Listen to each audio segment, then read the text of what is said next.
The following is a special presentation of the World Baseball Classic. To the morning drag, gone!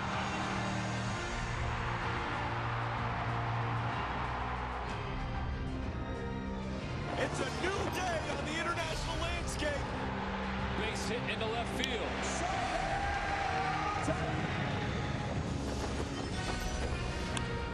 Diving catch, wow!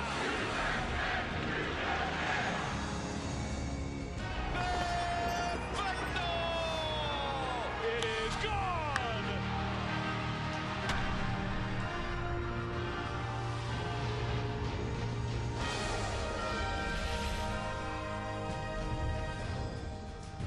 Day 3 of the 2023 World Baseball Classic has arrived in Taichung, Taiwan, and after a thrilling first 4 games of action, we are back at Taichung Intercontinental Baseball Stadium for a must-win game for at least one of these two teams in the afternoon matchup today as winless Cuba takes on Panama. It has been a fun first couple of days here at Taichung Intercontinental Baseball Stadium, and this afternoon, a crucial matchup for these two teams as we take a look at our Pool A standings through 4 games. The Netherlands sitting pretty. They're off today. A 2-0 start so far here in Taiwan. Italy, the big extra innings win over Cuba last night. And maybe a shocker, Cuba 0-2 coming into this matchup with 1-1 Panama.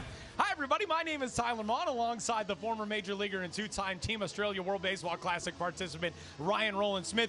Ryan, this is a big surprise to see Cuba at 0-2, a team that dominated international baseball unlike any national federation ever has into the early part of this century. Starting off, first World Baseball Classic with big leaguers, an 0-2 start. Today they go against a very good Panama team. Yeah, we knew this pool was going to be evenly balanced, but that is the biggest shocker. The biggest surprise is seeing that 0-2 in the standings for Cuba. They're still in it. You have to remember they are still in it, but that was an exhausting loss for them in extras against Italy. A win in the opener for Panama. They've gotten some good work from their big league guys in this lineup, and the offense fantastic in game 1, but very sluggish in game 2. Which Panama is the real Panama? Yeah, it's been the tale of 2 different teams. You mentioned that first night they've got the home team crowd playing Chinese Taipei, come out of the gates absolutely crushing 12 runs up and down the lineup, and then yesterday all of a sudden they are shut down. The Netherlands had that good pitching, but they just look completely different. That could have been a situation where they had that quick turnaround where all of a sudden they had to play the day game after the night game, a little bit exhausted, but these two guys are crucial. Christian Bethencourt, 3 hits already, and for Ruben Tejada, the 2 major leaguers, they are crucial in the middle of that lineup. They have to show up like they did on day 1. Now, on the other side for Cuba, that 0-2 start, it has not been due to starting pitching. Starting pitching work has been fantastic. Oddly, it's been this power-packed lineup that really hasn't produced as of yet, especially the 2 Major League superstars. Yeah, and we knew the Cuban pitching was going to be good. The starting pitching has really set the tone. This man right here, Yariel Rodriguez, was absolutely filthy, carving up that Netherlands lineup. And then we saw Elias gone 5 innings. Let's not forget, these guys have got 65 pitches only, able to get through 5. He set the tone, but Tyler, just like you said, the offense has been the biggest surprise, leading them to 0-2. The 2 big guys, Yohan Moncada, Luis Robert Jr., just nothing doing. You come into this tournament, you have your major leaguers back for the first time. You're really leaning heavily on these 2, and you look at the numbers right here. Luis Robert, the 2 hits, but just meaningless hits. They have to step up at the top of that lineup and get it done. Otherwise, Cuba are in big trouble. A big one here today, because if you can imagine it, if Cuba takes the loss this afternoon, that team is staring down the barrel of relegation into the qualifiers for the 2026 Classic. Excited to get this one underway from Taichung's Intercontinental Baseball Stadium here today. Panama at 1-1, Cuba at 0-2, a pivotal matchup on day 3 of the Classic. Lineouts, first pitch, next from Taichung.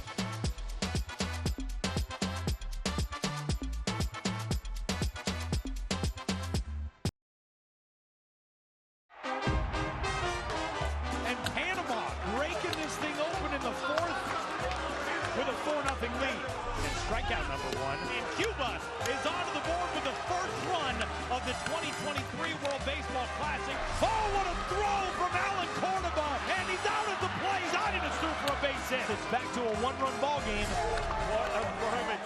Cuba ties this game up. You could see that dugout, Tyler, just pouring out with Cuban jerseys.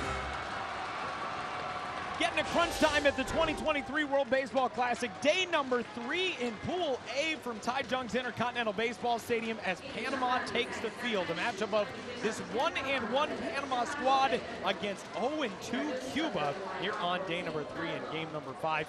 Back at Taichung's Intercontinental Baseball Stadium, here is the starting 9 as announced by Armando Johnson for Cuba. That very veteran coaching staff from Mesa, Orestes Quintalan, Pedro Lazo, the pitching coach, has had a lot of work over the last couple of days, juggling a bullpen that's worked really well. Let's take a look at this starting 9. One big change, Ryan, no Yoenis Cespedes today. Yeah, and that is a big loss. We saw Despaigne back in the lineup yesterday is a big boost, that big double late in the game, trying to get this offense going.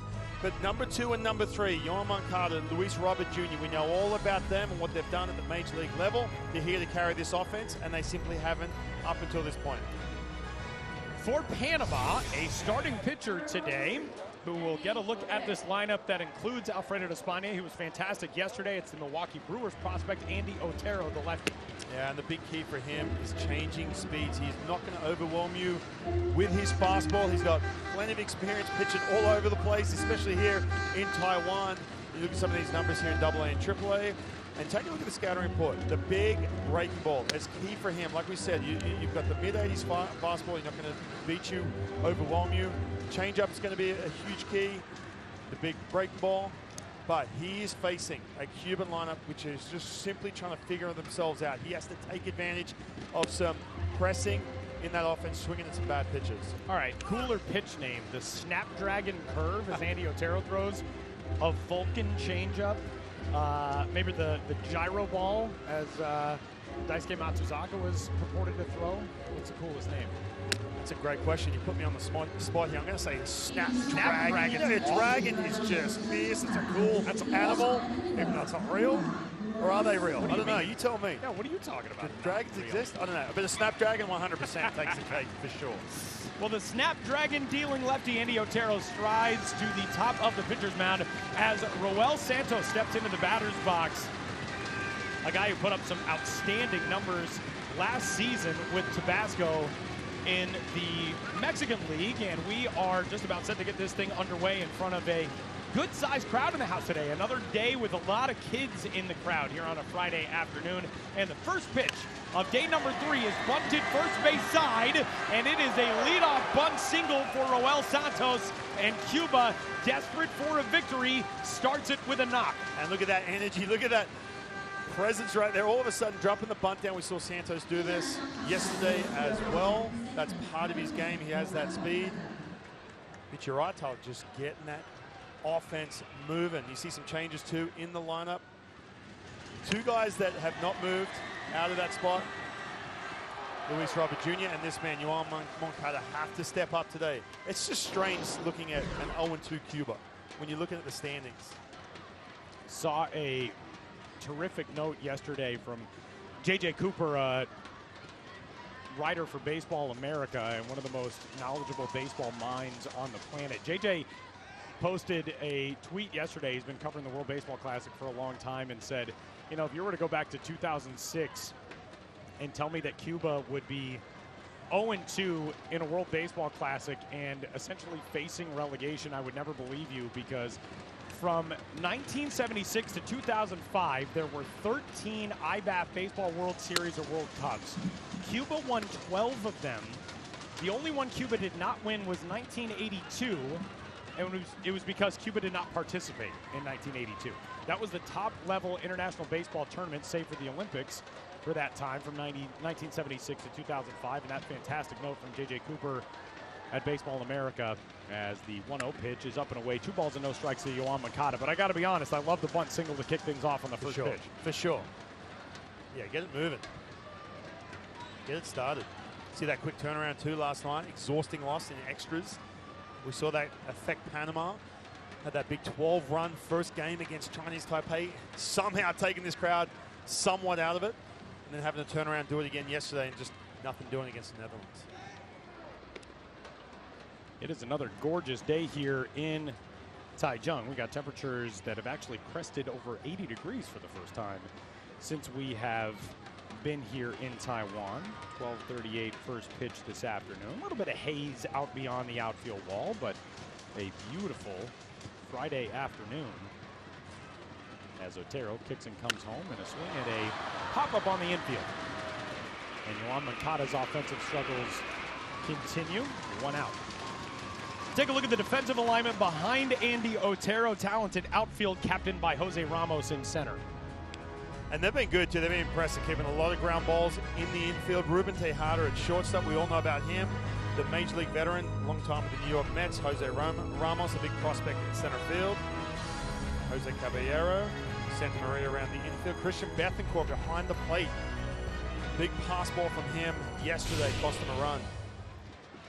So that'll bring up Luis Robert Jr. And for Luis Robert, we're talking a lot about the struggles offensively for he and Yoan Moncada. He boasts the 2 hits between those 2 guys, and you don't want to take anything away from what Luis Robert has done so far, but I will say that his 2 hits have come very late in games. He started 0 for 3 with 3 strikeouts on Wednesday.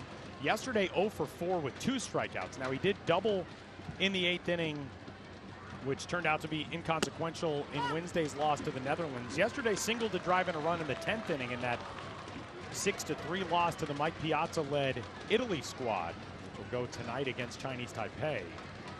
But for Moncada and Robert, something we discussed yesterday, so much pressure on the shoulders of these 2 guys, and they've got their backs against the wall here today as Robert shoots that one foul. And you talk about the offense too, and they've come up in some big spots as well. You see here against the Netherlands, that's a hanging slider, just nothing doing. Especially yesterday too, against his team Italy. That was a big strikeout, Matt Harvey. And then later on in this game, like I said, big opportunities, big moments, just nothing doing. 5 strikeouts more than anybody else in the tournament so far as Otero deals and makes it 6. So strikeout number 1 for Andy Otero is out number 2 in the inning. There's that breaking ball, nicknamed the Snapdragon in our scouting report. I gotta say that you have to have an absolute 12-6 drop off the table, Clayton Kershaw style breaking ball to give you, not to give yourself the Snapdragon, but to, you know, to qualify for that kind of nickname. We'll see. That was a good one against the big league hitter, Luis Robert. Do you have any nicknames for your pitches? None that I want to talk about on air because I don't want anyone going back in the archives and watching some of my performances and thinking, really? They're the nicknames he came up with? Oh, that was the equalizer that you sent into Carlos Gomez that he deposited 40 rows into the seats in Milwaukee? I only bring that one up because we got to see it while we were talking with Carlos Gomez. Appreciate Gomez in Panama. That brings up Alfredo España. I will say it is a treat to see Cuba in the red pants as the runner off from first and an easy stolen base for Roel Santos. We saw the all-blue look on day 1 for Cuba. They were in all-white yesterday, all-red today. See Santos swiping that bag. You knew at some point, obviously he's got the lefty, but he has that speed. He's active on the bases. You knew at some point he's going to pick up that timing and get down to second base. You got to like the energy out of a leadoff spot for a guy who is trying to make the most of this opportunity. Yoenis Cespedes, so much fanfare with him being back on this roster and in this lineup. 0 for 6 to start the World Baseball Classic. So Santos getting that nod. First pitch bunt single, now a steal to put himself in scoring position. And he's out there for España and a hitter's count at 1-0.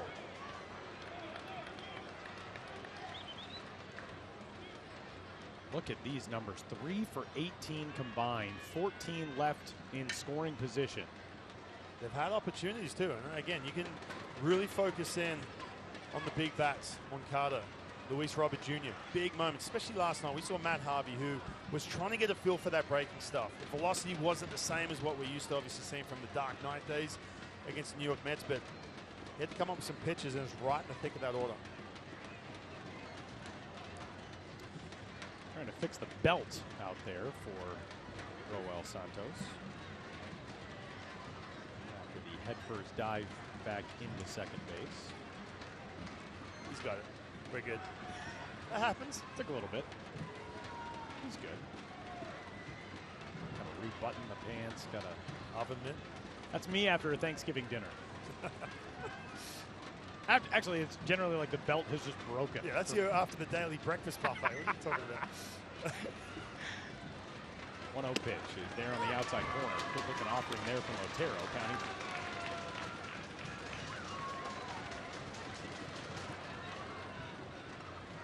Alfredo Despaigne, a legend in multiple countries in his baseball life, a guy who has played for this Cuban national team for almost this entire millennium. Fouled back into the screen. Look at these numbers over Alfredo Despaign's career. Yeah, that translated from that Cuban national team in international play. Look at that MPB. Look at those hits, 786, tearing it up. You think about Alfredo Despaigne and you think National Series, obviously, in Cuba, Nippon professional baseball as well. Those numbers from Mexico, he played for the Piratas of Campeche from 2013 to 2014, so just a really brief stint in Mexico, but still put up some good numbers there. That league technically considered a AAA league at the time. It's now considered to be an independent league. It's a loose affiliation there with Major League Baseball, the Liga Mexicana. 2-2 pitch. In the air, right center field. Tracking it toward the alleyway is Ramos and Castillo. It's down, and the veteran comes through. An RBI double for Alfredo Despaigne in the first, and the all-red clad Cubans are in the lead, 1-0.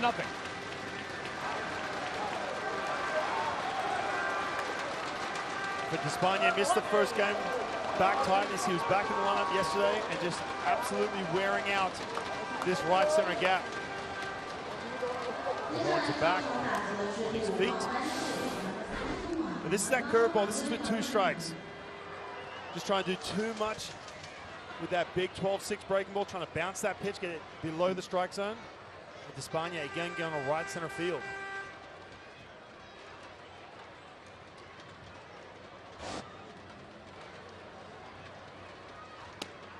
First pitch to the 5-hole hitter. Arisbel Barbaro Arubarena is ball 1. Arubarena so far in the Classic been able to find his way on 3 times to this point. Played some pretty steady defense over at short. Yesterday came through with the game-tying single in the 8th inning, but he was left on deck as Cuba tried to rally in the 10th in the eventual 6-3 loss to Italy. 2-ball, no strike count on him here. This is Cuba's first lead in quite some time. They led 1-0 going to the bottom of the 3rd against the Netherlands back on Wednesday. And that was the last time Cuba was out in front. Otero's 2-0, 3 balls and no strikes. See that curveball just spinning out the side of Otero's hand right now. Trying to get a feel for that pitch. That is going to be key. He's going to go soft and then softer and then try and get that break ball over for a strike.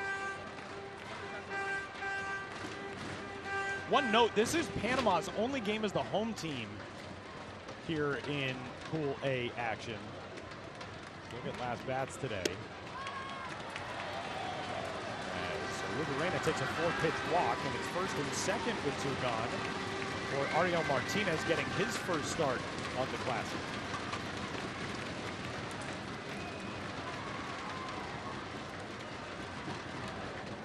And right now, Otero just trying to get in some kind of groove. Now, I will say this too, sometimes it can be disruptive. For that first hitter of the game, you kind of script in your head how the first thing is going to go, how you're going to sort of establish that fastball, get that feel for your surroundings. It takes a little bit. Then he drops that bunt down, and you got to deal with him at first base. He swipes a bag, so on and so forth, and it just changes the complexity of the inning. But right now, he's got 2 outs. Has to get his team back in the dugout that these boys hit.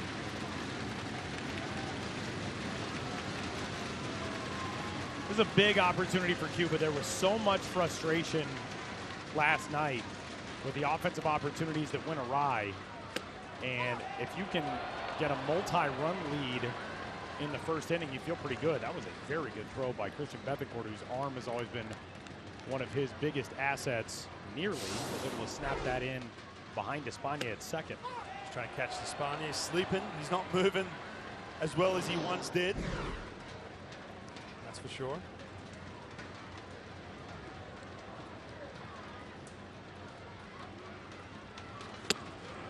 Trying to time up the breaking pitch, and Martinez still out in front. That's that plus changeup. back and forth. He's going to pitch backwards a ton. 2 changeups to kick off this at-bat. I always thought I was decent at recognizing pitches until we started working together, and then I realized, oh yeah, this is a guy who did it for a living for a long time. 0-2. Got him. Froze him with the fastball at 88. And again, Cuba able to string some hits together, but just getting one. We will go to the bottom of the first inning. Cuba 1 and Panama coming up.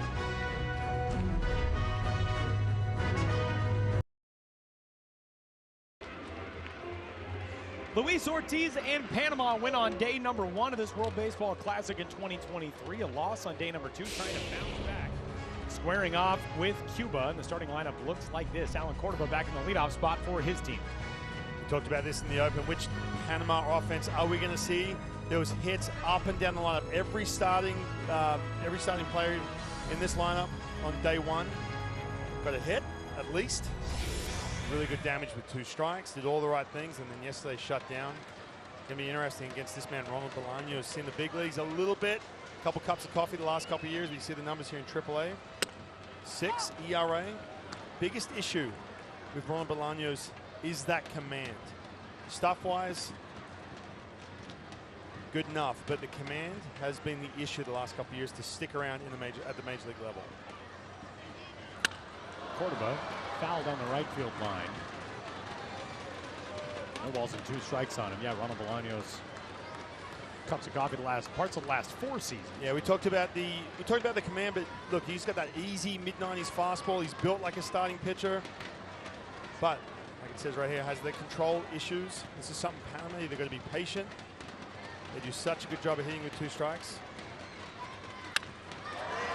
Cordova flares this out to right. And an easy play out there for Yoelqui Skibear, 1 out. This is how Ronald Bolaños gets it done. The pitch arsenal, the repertoire. The slider is the big strikeout pitch.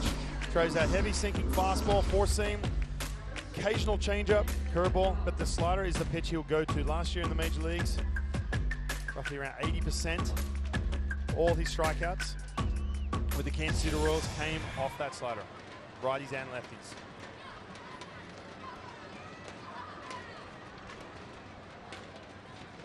Jonathan Arauz into the batter's box. Switch hitting second baseman out of the do hole. First pitch up and away.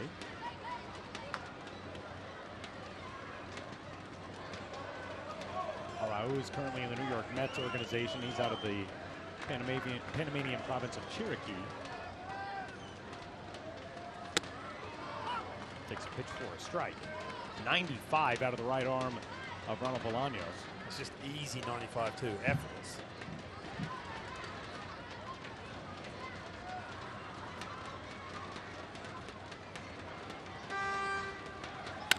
1-1, chopped right side. That'll scoot through for a base hit. Yadier Drake was pulled in a little bit, gave it a look, knew he wasn't going to have a play on it. It was too far to the glove side of Yadiel Mujica, so the first hit of the game for Panama belongs to Arauz with 1 out in the first.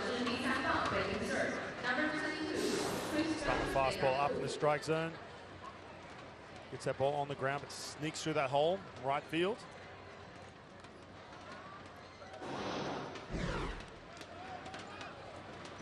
That brings up the big league veteran, Christian Bethancourt, a fascinating baseball athlete. Bethancourt, originally prospect in the Atlanta organization, was ranked as high as the #2 prospect in that system for a long time and was signed to that organization by his manager, Luis Ortiz. And he's got a lot of teammates on this roster, including his starting pitcher today, who were also signed originally by Luis Ortiz. Another one is Randall Delgado. Came on in relief a couple of days ago for Panama, picked up the win in that game over Chinese Taipei. Grounder over to third, could be 2. Moncada to second for 1. Mujica on the return throw, 5-4-3, and that retires the side. Panama gets a 1-out single from Arauz, and that's all. We'll go to the second. Cuba with a 1-0 lead.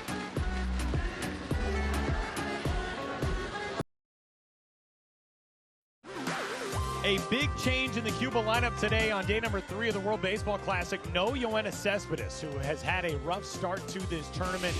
Last night, this miscue out in the field, which was rightly ruled a hit, cost Cuba a run, a ball that Cespedes had to run a long, long way to get to. It glanced off of his glove. Italy scored. That game eventually going to extra innings. And Italy taking the win. Yoenis Cespedes 0 for 6 to start it. And we said last night, Yoenis Cespedes is a fantastic defensive player, a former Gold Glover. That's a really difficult play. But obviously, that's one that he's going to tell you, I should have been able to haul that in. Yeah, he'll be the first to tell you that, and I guarantee he's lost some sleep last night. It makes it a little tougher, too, when you cannot contribute today when you're in the lineup, because you have to sit on that moment longer and longer. Dwell on that. It's tough.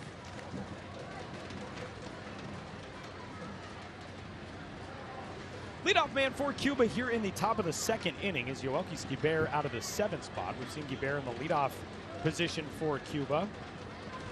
He was there last night. Actually had a fairly decent day. Walked, reached on a fielder's choice, had a sacrifice bunt, was also the extra runner at second base to start the 10th inning and scored the run. You can see the work he did in the inaugural season Cuban Elite League last year.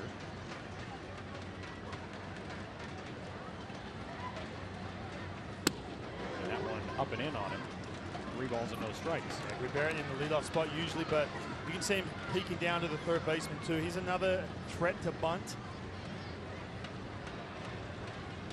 Again, Otero sticking with nothing but soft stuff. The curveball, changeup. On 3-0. Another guy you do not want to have on base because he can move. Fastball grooved in to make it 3-1. Otero at 25 pitches on his next one. We'll talk a lot about the pitch limits, the rest thresholds as the days continue to roll along here in Taichung. Hard to believe that after this game is wrapped up, we're over halfway through Pool A. And the drama just continues to build as Guibert takes strike 2. You see him showing bunt. That's a situation, maybe trying to throw Otero off to get that ball forward, but like I said, a little slap bunt, he'll do that.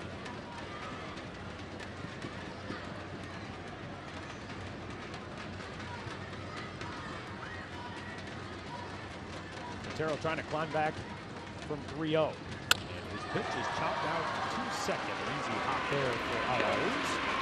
Leadoff man is gone. Otero doing a good job to get back in the count. 3-0, 3-1. He didn't give in. Look at this. You mentioned the pitch restrictions. We can talk about this all tournament long. 50-plus pitches, you are literally out for this first pool. 30-plus, you got 1 day. I think the Netherlands have played this so well, and obviously having the off day today plays into their favor. See Otero 26, about to approach that 30-pitch mark. He'll be done that last game. First baseman Yadir Drake, a former member of the Los Angeles Dodgers organization who spent a lot of time in Mexico over the last couple of years.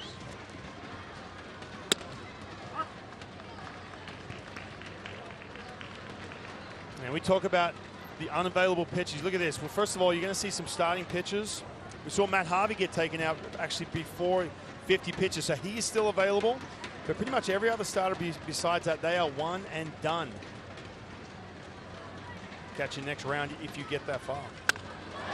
Swinging a fly ball to right center field. Another long run for Ramos and Castillo, and that's down into the gap. It is a 1-out double for Yadir Drake, and Cuba in business with a man in scoring position again here in the 2nd. Ball really carrying well to right center field today. It really is. That ball shooting at the right center field. Wings grabbing that ball and just taking it all the way to the warning track. It's another guy, Yadir Drake. We know about some of the raw power. He has to heat up as well. It's a good piece of hitting too. Again, these Cuban hitters jumping on that breaking ball if it stays out over the plate. Just backspinning that thing to right center field. So Drake in scoring position now for Yadiel Mujica. Ryan, we talked a lot through the first couple of days of this classic about how the wind affects balls in the air, especially to left field. I've been getting roasted on the internet since yesterday for talking about Xander Bogaerts' home run yesterday because it got out to left during a day game. and that's a rarity here. You have to hit it really, really well. And as you described it yesterday, you've either got to get it above or under that jet stream out of left to get it out to left. But today we're seeing just how well that wind enhances balls as they track to right center field too.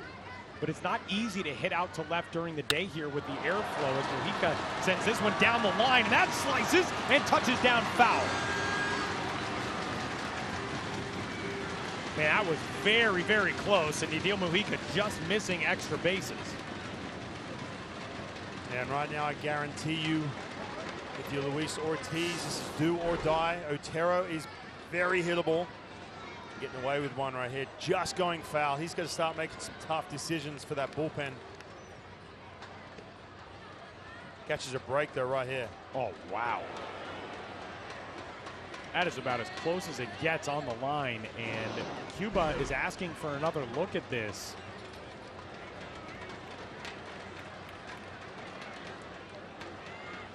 So we will have a review.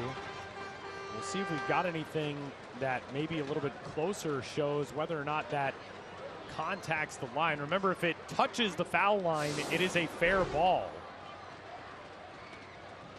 Oh, man. Ooh, that's close. That is really close. And again, something that is important to point out, it has to be conclusive evidence to overturn the call on the field. So there has to be something that definitively proves that that is a fair ball, that it hits the line. Something else that comes into play, you know, back in the day, you used to be able to tell more clearly, oh, it hit the chalk kicked up. But down the lines, that's paint. So it doesn't really give you that same visual element to confirm or deny. Yeah, even though from our angle, watching this shot, looks like it got some white, or some chalk, as you might say, like you said, or some paint. But like you said, you have to have that clear evidence that you can turn this call over. Call on the field as it is a foul ball, as you see our umpires today. Dan Iasonia from Major League Baseball, the man calling the balls and strikes behind the plate. Trent Thomas from Australia. That's a fair ball. Wow, that is a fair ball. Overturned So it. that's going to be a double, and a run will score. And Cuba adds to its 1-0 lead. It's 2-0, and Luis Ortiz wants an explanation.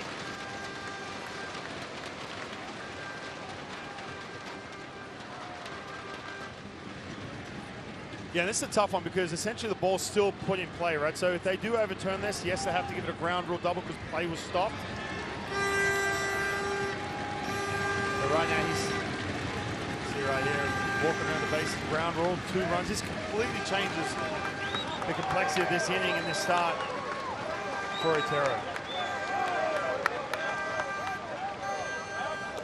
I'll be honest, that surprises me a little bit. Now, obviously, they've got more angles that they are able to access. We do have on-site replay here in Taichung as well as in Tokyo. The replays in Phoenix and Miami will go back to the MLB Command Center in New York City.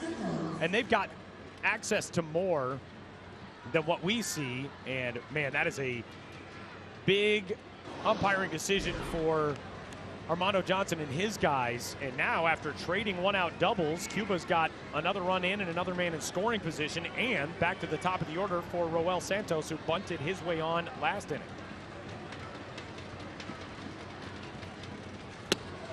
Trying to do it again, and now a snap back in behind the runner, and Yadiel Mujica is back picked at second by Christian Bethencourt. That is a huge out. Christian Bethencourt, you mentioned that arm strength he has. Spent some time on the mound as well. Getting this big, slow breaking ball. This is the bunt. Sets his feet and just fires an absolute rocket to second base. Mujica just trying to get that extra step when he really doesn't need it. This bunt gets down, he's going to get into third base easily. It's not like they're playing against the bunt. It's a huge miscue on the bases for Cuba. This is a chance for them to pile on in this league, keep that momentum going.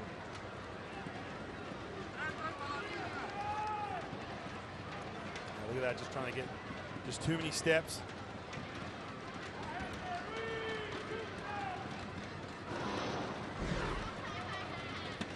That is a big blunder out on the base paths. that costs Cuba a runner and a potential third run in this game. And Santos takes strike 3, so Otero bounces right back after the replay review turned Mujica's flare down the left field line into an RBI double. And we head to the bottom of the second inning. Cuba adds one. It's a 2-0 lead.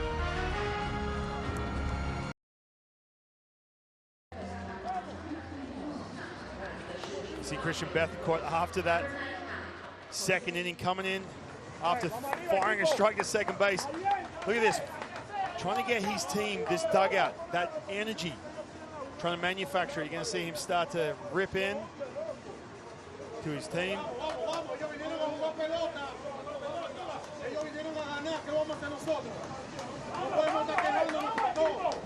I love it. That is a leader, man. We've talked so much about Christian Bethencourt and the veteran presence he brings behind the plate for this team. He was not part of this team during the qualifiers. Obviously was still taking part in the big league season. And to have somebody like that as part of this group now, and especially in the second inning, you don't want to wait too long before you try to get that energy level up in the third base dugout. Absolutely. Trailing 2-0, and Christian Bethencourt trying to get his guys going.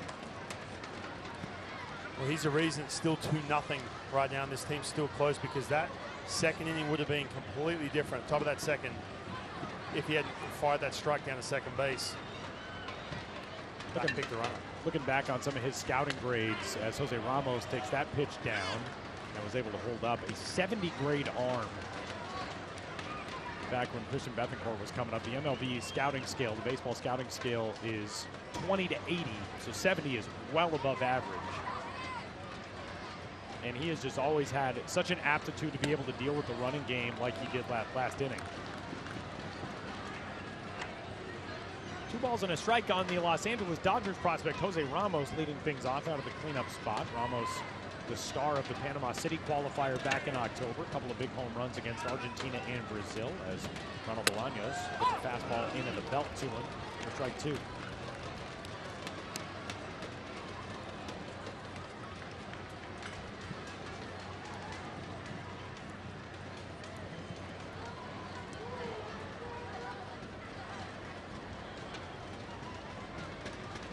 Up, Bolaños home on 2-2. Bouncing ball left side, speared over there by Moncada, and a throw that pulls Yadir Drake off the bag. And an E5 as Yoan Moncada's tough WBC continues. Man, there's just unforced errors all over the place. Base running, fielding, he had plenty of time. Jose Ramos was not getting out of the box as quick as he can. We've seen this a couple times from him where he kind of takes his time getting out of the box and just did not set his feet. He's just taking that extra step, throws off balance, the ball sails.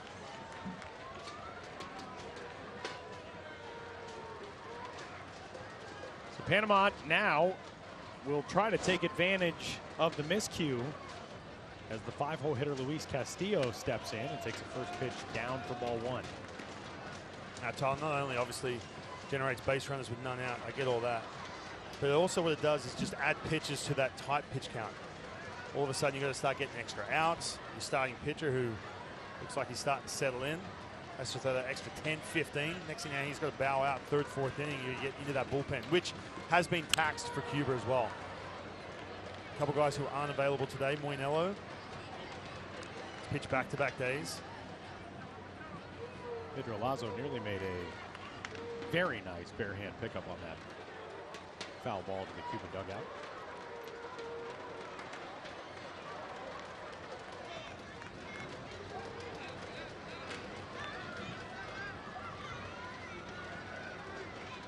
Bolaños from the belt will check over at first.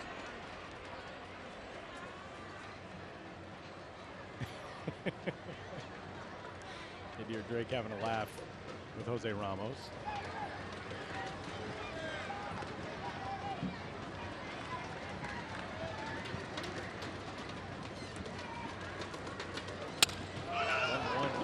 Shot foul the other way on a broken bat for Luis Castillo, who will go to get a new one.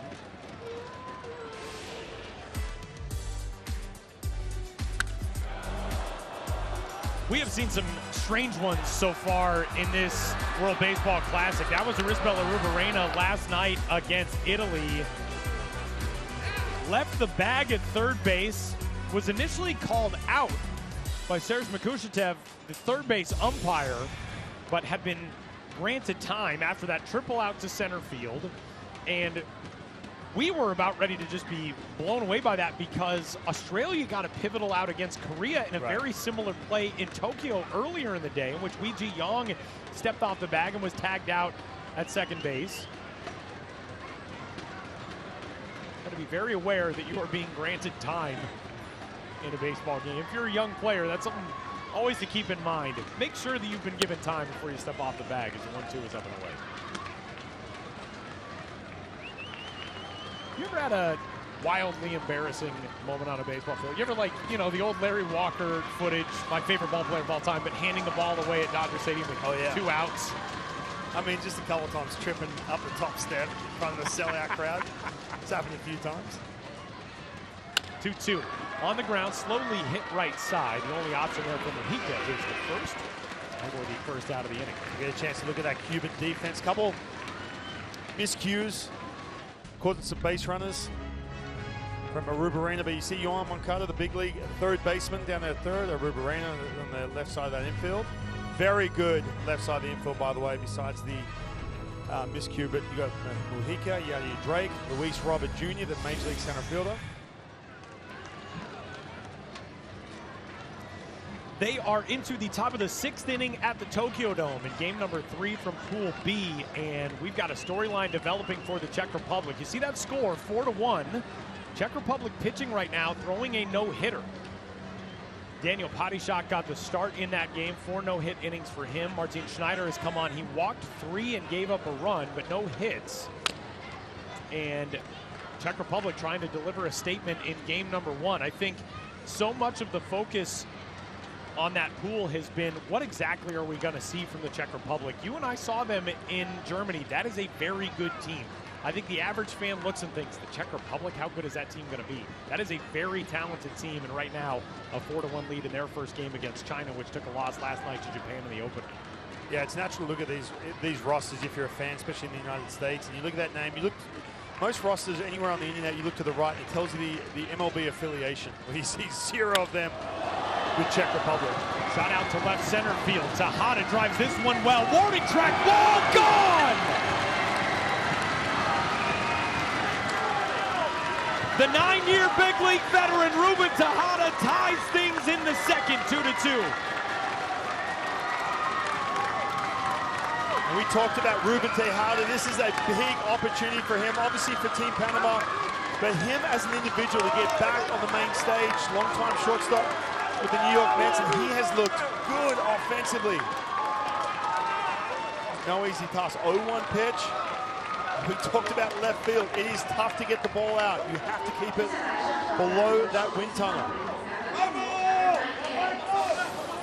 This is a little cut fastball in the middle of the plate. Keeps those hands inside it. Avoids that wind tunnel to right field. Ball's gone.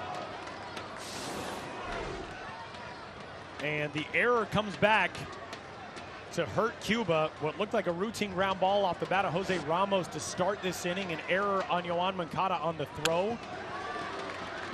That puts a man on, and now the 2-run homer ties things in the bottom of the second. Tyler, this is going to be one of those kind of games where the momentum, the energy is going to shift back and forth from each dugout. Look at Panama.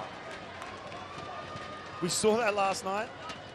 The back and forth, and Ruben Tejada, the veteran, carrying this team right here in the early innings. The big DH, Erasmo Caballero, facing a 1-1 count.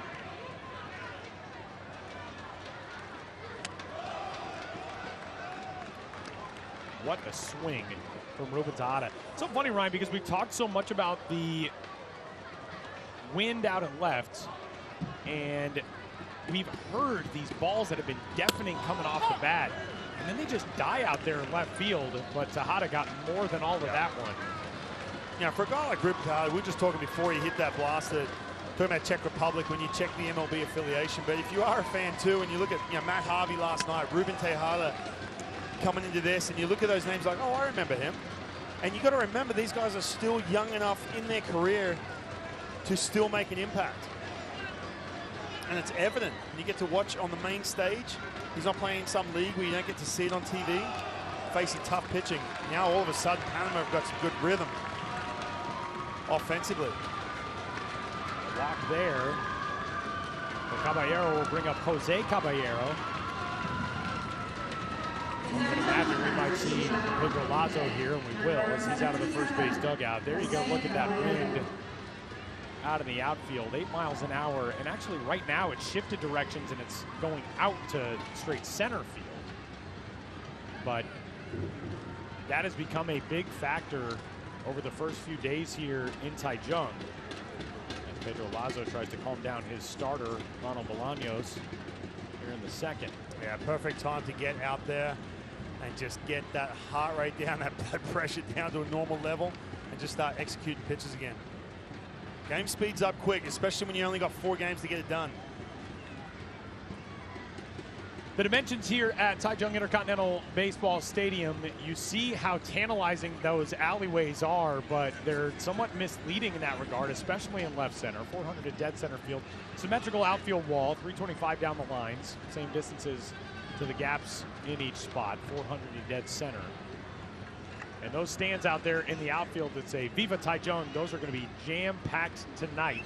7 o'clock local time as the host squad, Chinese Taipei, will take on 1-0 Italy. Jose Caballero takes a strike.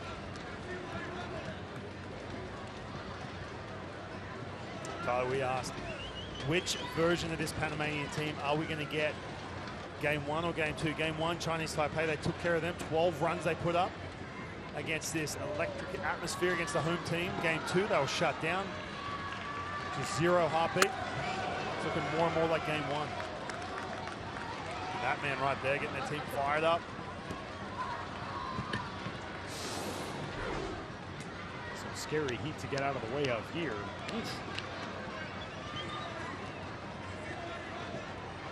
Erasmo Caballero over there at first. He's the only player on this Panama team not signed to a professional contract with a major league organization. He plays in Pro Base, the top-level Panamanian league.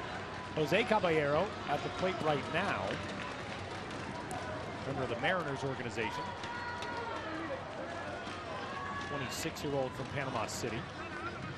Spent last season primarily with the AA Arkansas Travelers in the Texas League. Pitches 227, but an OPS of 770 thanks to a 440 on base percentage. And can't hold up there. 2-2.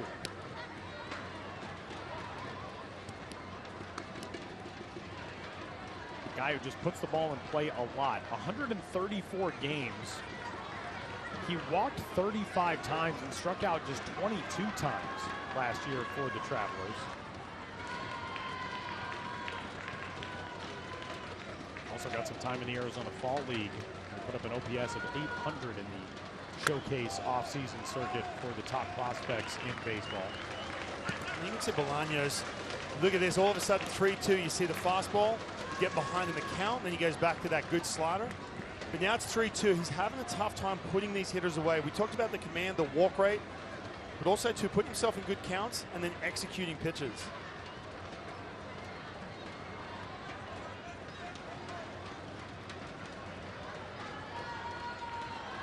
Here comes the 3-2. Down in the dirt, and that will put Caballero aboard. So back-to-back walks now, and Bolaños laboring in the second. This is a tough sign if you're that man right there. Ortiz watching his pitch of this Panamanian team. We saw how good they were with 2 strikes that first night. The pitching is a little better. Bolaños are on 95, 96, but just seeing these breaking balls, these secondary pitches from a mile away. Look at that shaking his head, no chance. And again, this all started with the error charged to Yohan Moncada. Luis Castillo grounded out 4-3. And some work going on in that Cuba bullpen. Carlos Vieira, saw him the first day. You remember that at bat against Trump, that ball up the middle. Remember the drop third strike? All of a sudden, ball up the middle. That was the difference day one. Here's Cuba, 0-2, facing a tough Panamanian team on day 3. Another guy formerly signed to the Atlanta organization. Actually, a different route to get to the Atlanta organization for Luis Ortiz's first baseman today. But you know that pipeline that Luis Ortiz was able to get into the Atlanta system as Jadiel Santamaria sends this one to left. It's a single that will load the bases.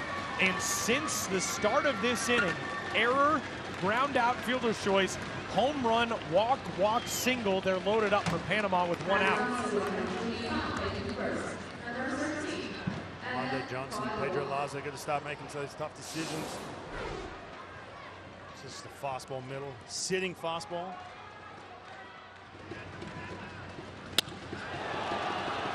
Ryan, we talked pregame today about which Panama was the real Panama. 12 runs in game number 1, an offensive struggle yesterday. Just 1 run in the loss to the Netherlands, and today a team that is shaking off any of the question marks they had from yesterday, stringing hits together, loading the bases now for a very talented hitter in the left fielder, Alan Cordoba. It's important for Cordoba in this at-bat to be patient. Don't come swinging out of your shoes. Got to make Bolaños throw strikes right here. As you can see, he's going to go straight to that breaking ball. That's kind of his safety net. But he has to show you that he can throw that pitch for a strike before you start getting aggressive.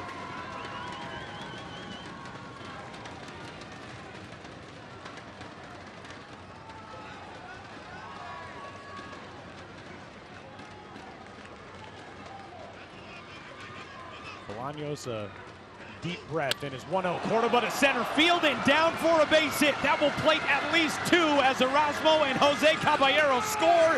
Into third base goes Santamaria, and Panama has plated 4 in the second to take the lead for the first time today.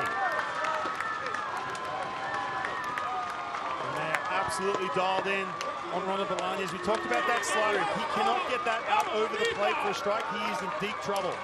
This team is just sitting fastball all day long, selling out on that pitch, just finding outfield grass all over the place. And that is going to spell the end of the day for Ronald Bolaños, who saw the minimum in the first and departs yielding 4 runs, including the 2-run homer here in the second. Cuba going to the bullpen, Panama in the lead.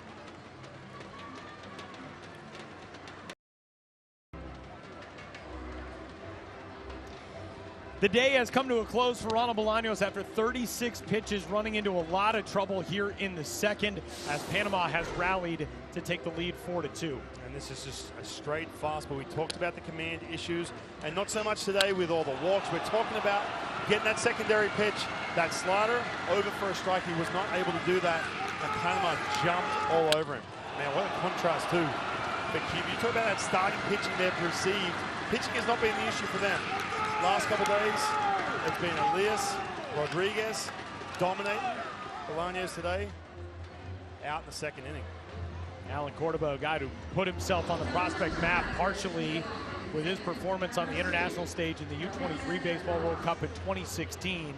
Huge hit here, and get another look at Yoan Moncada. This inning started on an error charge to Moncada when Jose Ramos bounced a routine grounder over to him, and he pulled Yadir Drake off the bag with an errant throw. Since then, ground out, homer, walk, single. And the new arm into the game is Carlos Vieira, who spent last season with the Cerro Perros of Saltillo in the Mexican League. Arauz dropped the bat, took that one for a strike. Wanted to get a look at how Vieira would deal him his first pitch. 0-1.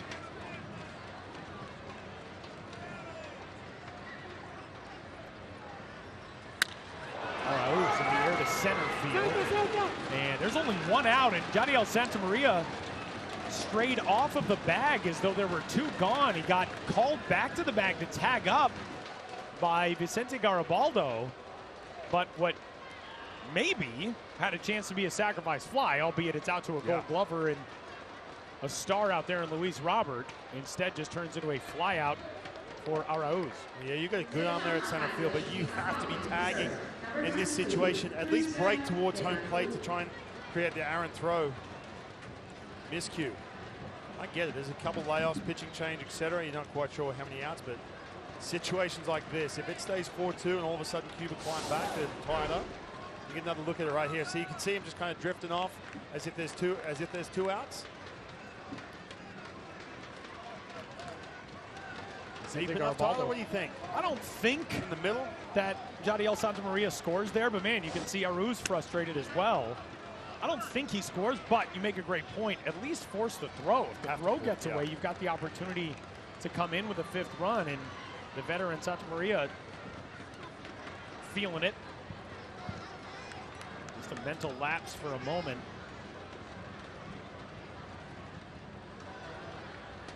Runners at the corners, and the guy who really got this inning started with the way he rallied his team in the dugout after the last half inning. Here's Arauz.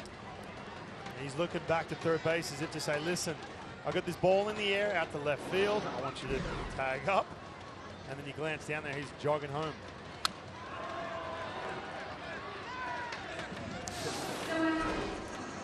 He's frustrated. I think he's more frustrated the fact he didn't put a better swing on that pitch, hanging slider, but frustrated. So much emotion happening, good, bad, and everything in between.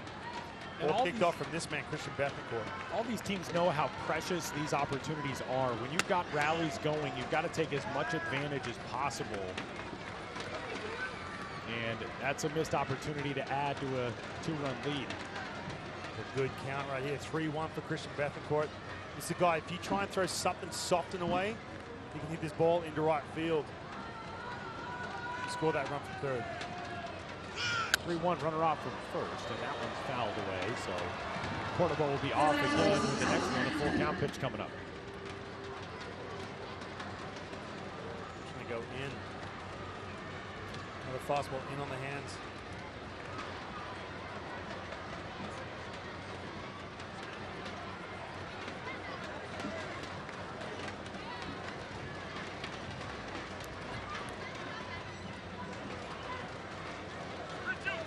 Carlos Vieira from Las Tunas.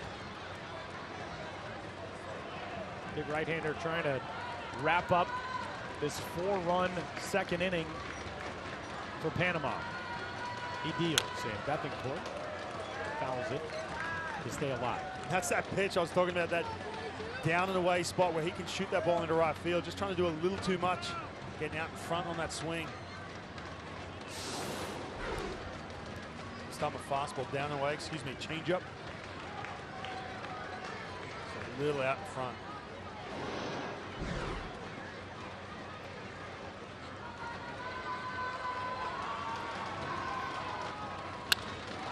Bethencourt in the air down the right field line. Yoelqui Baird, inning over. But Panama plates for the big shot, a 2-run homer by that man, Ruben Tejada, who got his team even, and Panama taking advantage to take the lead. We are headed to the bottom of the second in a the top of the third rather, a 4-2 game.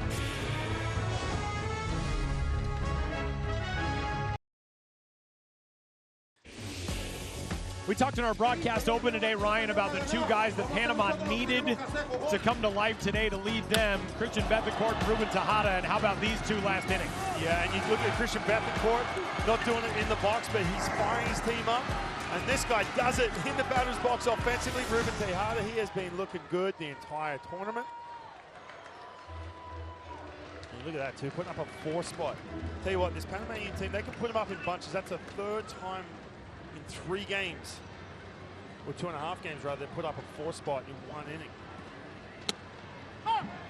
First pitch in the top of the 3rd is therefore a called strike to a guy who's got to be looking for some redemption here in game number 3 for his team. Yoan Moncada, who has struggled so far at the plate, committed the error that kicked off that 4-run inning in the bottom of the 2nd for Panama, one of the most talented players on the planet. And something we've discussed, Ryan, just feels like he's pressing. The first time back in a Cuba uniform since he defected and signed to start his professional baseball career in the U.S. So much pressure on his shoulders, on Luis Robert Jr.'s shoulders. and it is showing. Andy Otero home on 1-1, high and away. Yeah, it really is. Sometimes you don't quite get the feel for what's going on inside their head or what kind of pressure they're carrying. But you brought it up yesterday. Ichiro Suzuki, I was teammates with him in 2009 when they won the World Baseball Classic, Japanese team, and he came into spring training. He'd never been on the IL at all. Missed the beginning of the season with a stomach ulcer, and that was caused from stress trying to carry his team. And you look at that, you think to yourself, oh, it's a good opportunity to get back, and it should be a comfort zone, right? There should be a comfort level there, playing with some of your countrymen, but no, it's different. And you can definitely see it, speaking volumes of what he's done production-wise here. Something that you and I have talked about a lot as we've done international baseball broadcasts over the years. It is a very different dynamic for a lot of these national teams in that the loyalty of top-level players, especially Japan is the perfect example. The dream for young ball players in Japan is to play for Samurai Japan, which is the nickname for the national team. It's not necessarily, I want to grow up and play for the Hanshin Tigers, or I want to grow up and play for the Nippon Ham Fighters, or whatever. Samurai Japan is the goal. That is the highest honor. And so that pressure sits so deeply with players from national team programs like that, as Makata fouls another away. That's not necessarily the case in the U.S. It's taken a little while for major leaguers to have the highest level of interest in representing USA Baseball or representing Baseball Canada or some of the other countries. But the pressure on players like Makata and Robert, and for the teams out of Asia, like Ichiro, like Shohei Ohtani this time around, like the guys for Korea or Chinese Taipei, it's just different. It really is. And I mean, especially for the Olympic Games, that's a classic example of the point you're making. Team Cuba can send the very best from Cuba. Team Japan stopped their season when you talk about the Olympics to send their best team. Obviously, Team USA, they don't have that luxury to do that. So make a great point. When you are a young ball player and you're watching your heroes and you envision yourself putting on that country's jersey, and that's the goal, right? To get every country to be at that level. And it's very close when you see Mike Trout, Nolan Arenado, the best players in Team USA, putting on that USA jersey. USA manager Mark DeRosa said earlier this week something that I found very cool. He said Mike Trout was really the reason why we got so many talented guys on this roster. He said Mike Trout recruited Mookie Betts. He was the one texting and engaging with a lot of these guys to say, hey, let's go. Let's put the best possible team together for this 2023 World Baseball Classic. We've seen a lot of those jerseys in this part of the world. Angels jerseys, as Makata finally gets into one out to right center. That is going to be extra bases for the Chicago White Sox star. Onto the alleyway. Yoan will dig around second and pull up there with a leadoff double. See, just a slight smirk on his face as he's pointing to the dugout. He's probably thinking to himself, finally, I get a pitch, I can handle this curveball, which has been getting crushed to right center field. Look at that swing, short. Sometimes that's all it takes. Getting the pitch out in front, crushing it, looking in that dugout, saying, hey boys, we're good. Hitless no more, Yoan Makata, 0 for 9 entering that at bat with 1 walk. And a double, and the tying run comes to the plate in the person of Luis Robert Jr. Slowed down approaching second base and then started to turn it back on rounding second base, but holds there, and Robert fouls the first pitch away, 0-1. We talked about how much this Cuban team is pressing Yoan Moncada for other reasons as well, but that's that split-second decision where you're just trying to do a little too much if you're going to round second base. See here thinking to himself, okay, should I extend this into a triple? No, just stay within yourself, lead off double, we're good.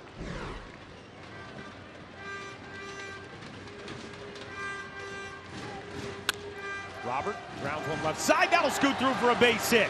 Ruben Tejada gave it a great effort. Moncada is into third. And it is first and third as Cuba threatens now with nobody out to open up the third.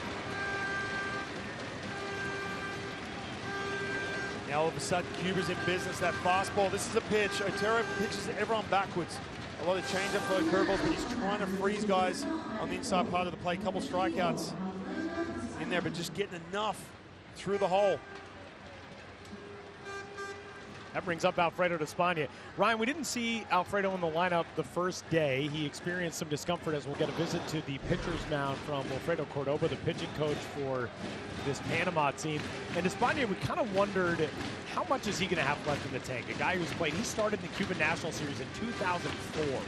And you wonder how much can possibly be left. Well, judging by the exit velocities, judging by how he has attacked and pounded baseballs, there's a lot left for Alfredo Despaigne. That is a scary bat coming in now to see Otero with runners in the corner. It really is, and he shines when he puts on that Cuban uniform. Obviously, he's had some success all over the world, but there's just something about it. You have to carry your team. You've only got 4 games to get it done. It's not a regular season style where you can just go in forward into a slump for a week or so and you're going to be okay on the other end of it.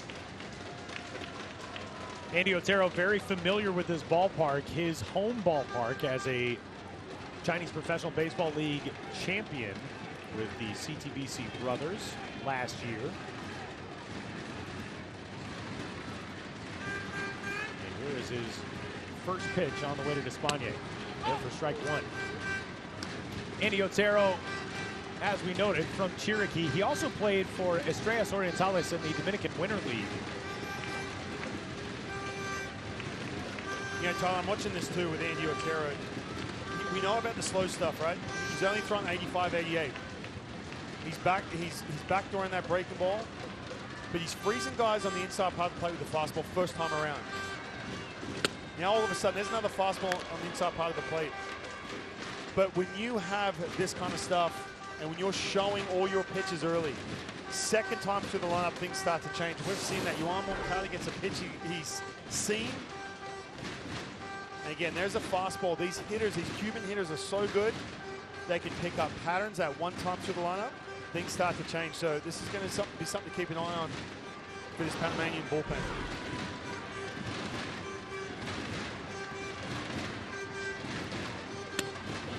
And again, just recognizing that changeup easily. He's getting predictable here. Everything's soft on the outside part of the plate and everything firm on the inside part of the plate.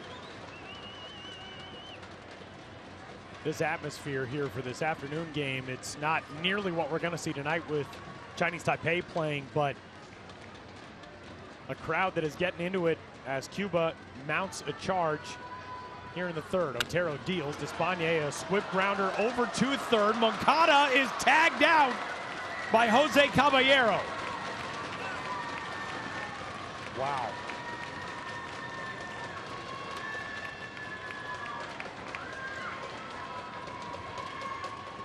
That's such a tough read for a base runner at third.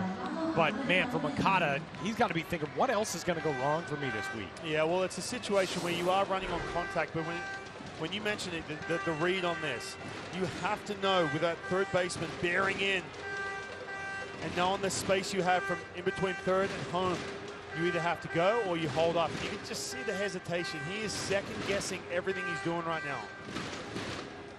Whether it be base running, setting his feet, throwing across the diamond.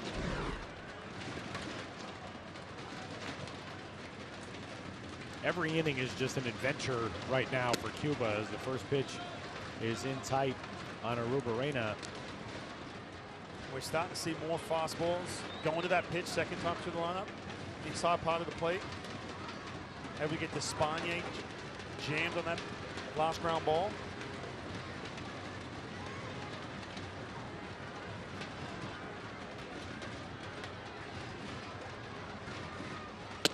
There it is again.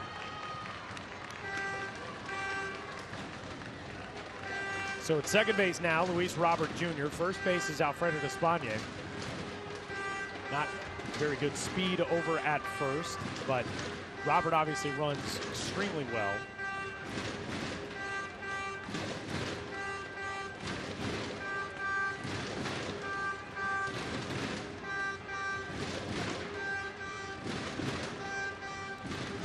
Long set from Otero, 1-1. Another grounder left side, that one foul.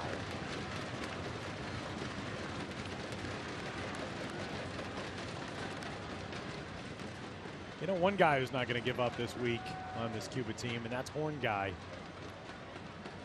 who is behind the plate.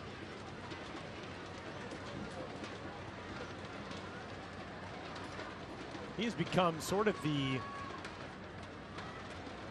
leader of the crowd with the horn, with the ability to get the noisemakers going, the thunder sticks going. Way up and in.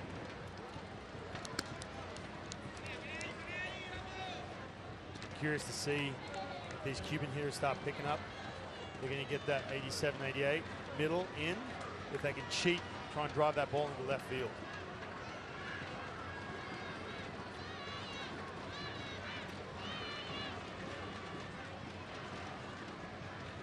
Tense moments in that first base dugout.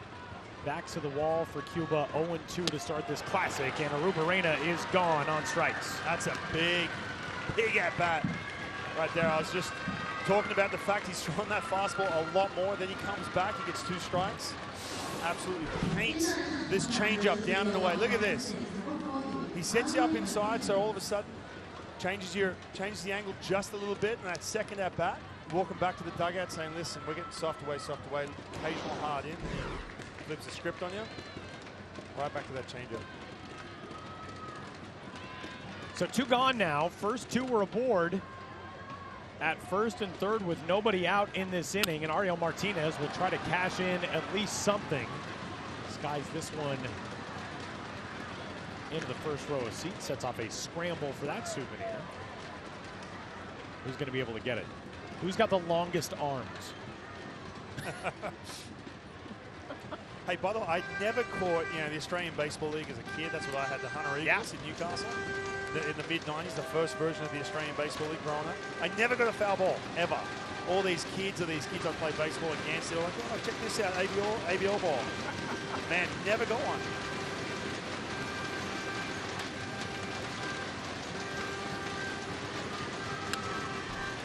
But you did get the ultimate trump card, and that you literally pitched in the big league shortly thereafter. That's pretty cool. Yeah, but I'm still bitter about it. You can't tell. There's some elbows getting thrown too. Trust me. Hunter Eagles. What was the home ballpark for the Hunter Eagles? Marathon Stadium for the Newcastle Knights play. Short right field. No balls and 2 strikes now on Ariel Martinez. Juan Moncada, a very lonely guy in that first base dugout with his struggles right now. I'll tell you what, Andy Otero is a pitch away from a masterful performance, especially in this 3rd inning. He was on the ropes with a base running blunder, a big strikeout. There's a 2-strike count. That is a battler's kind of line today, especially if Otero can get through the 3rd. His 1-2 pitch on the way. Check swing roller, left side, gobbled up there, and the throw to first by Caballero wraps up the 3rd. 1st and 3rd, nobody out, turns into nothing for Cuba. As Yoan Moncada's base running blunder starts off 3 straight outs. We're headed to the bottom of the 3rd, a 4-2 lead for Panama.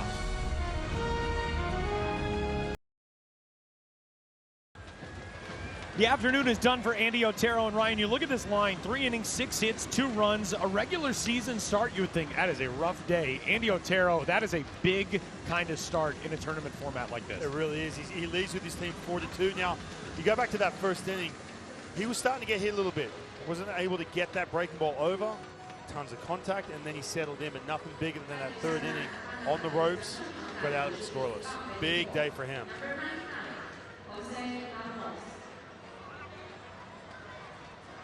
So we move to the bottom of the 3rd. Panama with this 4-2 lead over Cuba, and Jose Ramos putting everything into that swing.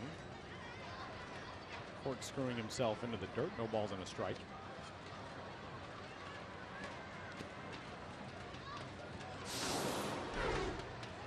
Second one.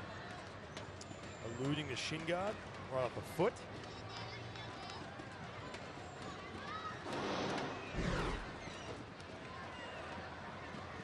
Here, a home on 0-1. Put the count even. First full inning of work for Carlos Fierro came on last inning. Got the final out of that frame off the bat of Jonathan Arauz. Check that. Got the fly out from Arauz to start that last inning. His last inning, I should say. That was the flyout that could have resulted in a run scoring on the sacrifice fly. Christian Bethencourt was the last out of the inning.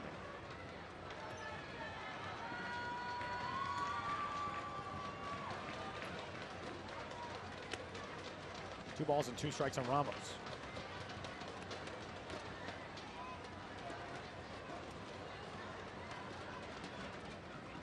All 9 to the plate last inning for Panama. 4 runs across, 3 hits. Had 1 man reach on an error, had 2 men reach on walks. All 3 of those guys scored. And so did Ruben Tejada, who belted a 2-run homer. You can see these Panamanian hitters, obviously plenty of contact, 4 runs, everything else, but just the at-bats too. The quality of the at-bats, going 3-2 a bunch against these Cuban pitchers.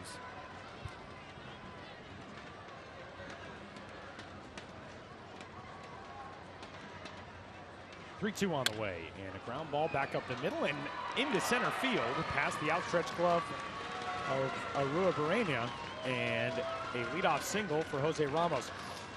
Let's check in with what's going on in Tokyo. They are in the bottom of the 7th inning.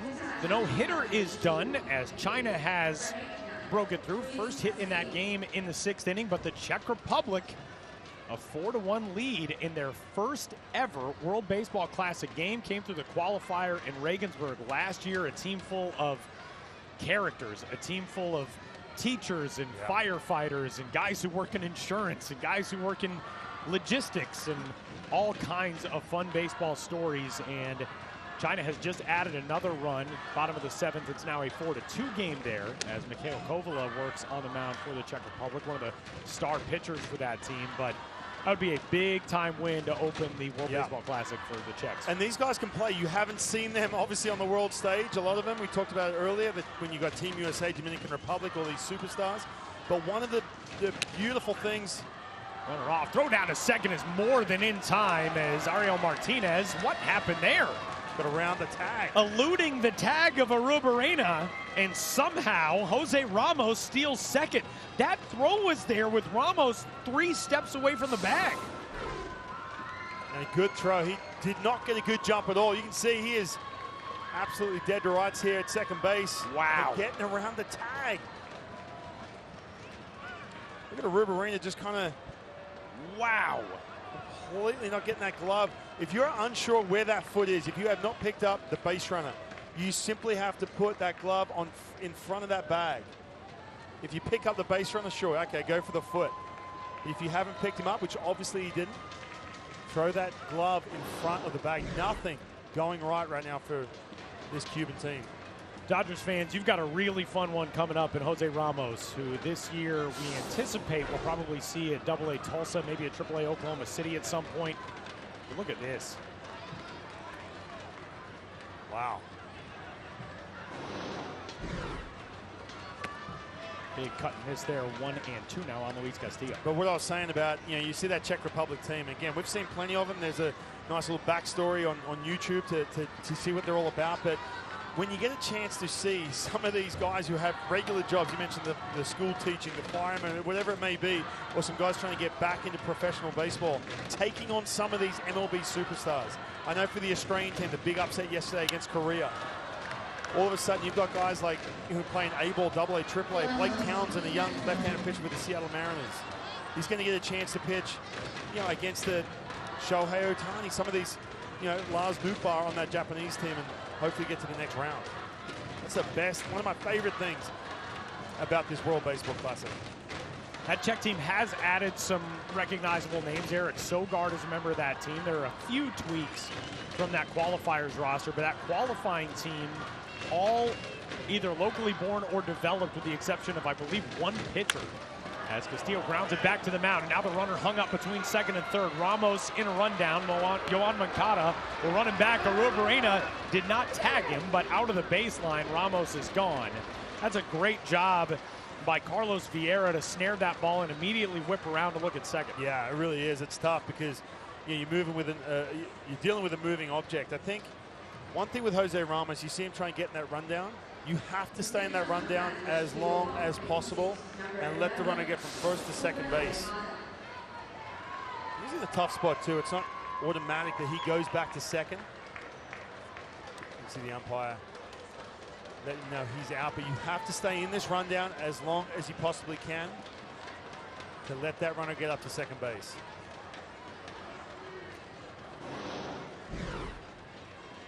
My least favorite drill ever as a baseball player. We got a balk call here on Carlos Vieira. And that's going to send a man in a scoring position, and things just continue to go wrong for Cuba. You erase a runner in scoring position and immediately, unforced, put one right back there. Yeah, and this is a not coming set, not stopping. You have to make sure you stop.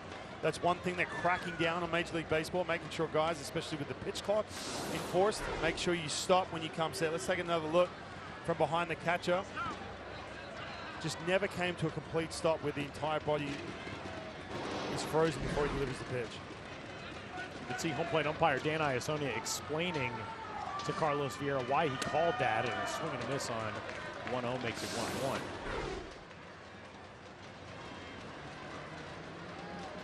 And you can see just a little bit of that shimmy with the shoulders, the leg coming straight, everything else. And this is something too, umpires watch. When you first come into the game, they tend to watch your tendency as far as how you come set, how you stop, and they'll give you a warning, usually. They're wasting no time as much of an argument either. Driving the air to center field, Ruben Tejada homered his last trip to the plate. He skies this one out to Luis Robert. 2 gone. Growing up in New South Wales, Newcastle legend Ryan Rowland-Smith. Did you have to do the pickle drills, baseball practice? Of course. Oh, that was brutal. Brutal. Yeah, hated especially it. if you've been on your feet all day at practice, and Australian baseball too. I remember there's a lot of fitness involved, a lot of running for no apparent reason, even at a young age. But I remember just having to do that at the end of the day. Like, oh man, really? Your feet are just blistering. What about you, Tyler? How do you go on a rundown? Pretty good? I was going to say, if you've been running a lot, it's exhausting. If you're just tubby and slow, it's also quite exhausting. Well, I was that too. I was never a big fan of any of the running things. I remember my very first day of high school baseball practice, City Park, Denver, Colorado. They say, all right, anybody who wants to pitch, come on over here. Went over to the pitchers group, and they said, we're going to start with 2 park laps. And I said, oh, are these the pitcher? I'm a position player, sorry. Wandered away, never pitched again. It was great. 1-1. It was the running of the poles, the running poles, foul pole to foul pole. And it's like, man, they make you run 12 poles at this level. If it's some rep team or something. 12? It was bullpen getting to work again as Erasmo Caballero, who walked and scored in the 2nd inning, tries to extend the 3rd. Taps that one foul, 1-2. I think I've made the executive decision today. I'm getting the ballpark pizza between games. The smell has killed me for 3 straight days. Every single day I've said to you, man, that pizza smells good.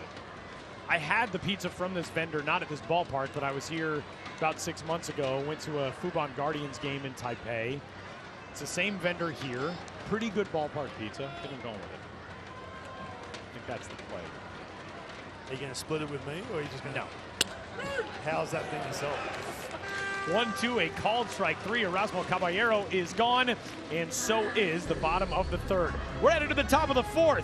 All kinds of ballpark delicacies here in Taichung. 4-2, Panama leads.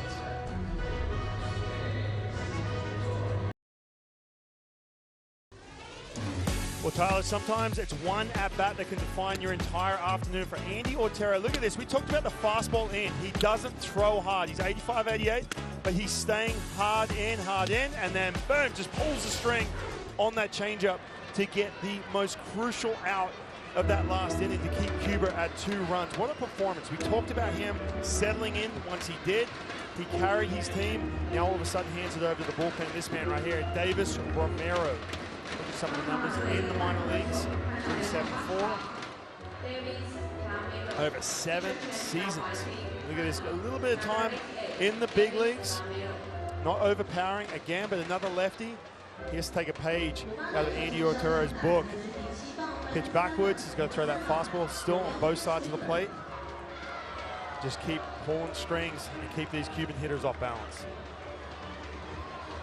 Going with the veteran guys against a very veteran, very talented lineup as Davis Romero, who will turn 40 years old at the end of this month, out of Cocle, Panama. It's set to go to work against the bottom third of the order. Yoelqui Esquibera ground out to second base to start the second inning. And pitch fouled back. Balls and a strike. You see Luis Ortiz kind of sticking to the script here. Lefties, softer tossing lefties in that 85-88 range. Good secondary stuff. It's been a recipe here against these Cuban hitters. 1-1. We talked the last 2 days about how many school kids groups have been in the house for these day games. There are fun scrambles to watch for foul balls. There's no more fun scramble to watch than the school kids groups going after foul balls. They are having quite a Friday here at Intercontinental. As a grounder to second is out number 1 on the top of the fourth. 接着上场打击的是拉棒白天眼前的温水的热水。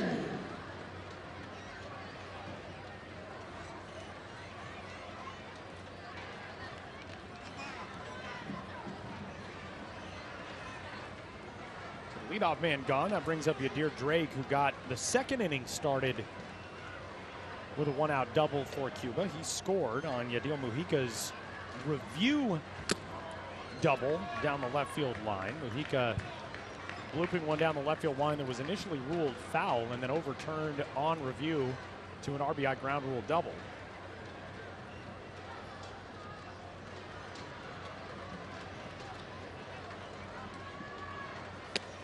Big hack and miss there.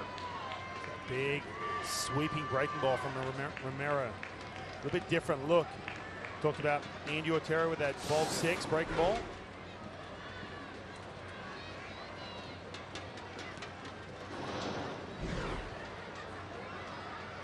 No balls and 2 strikes. Drake left side and through a one-out single. He's got a 2-hit day.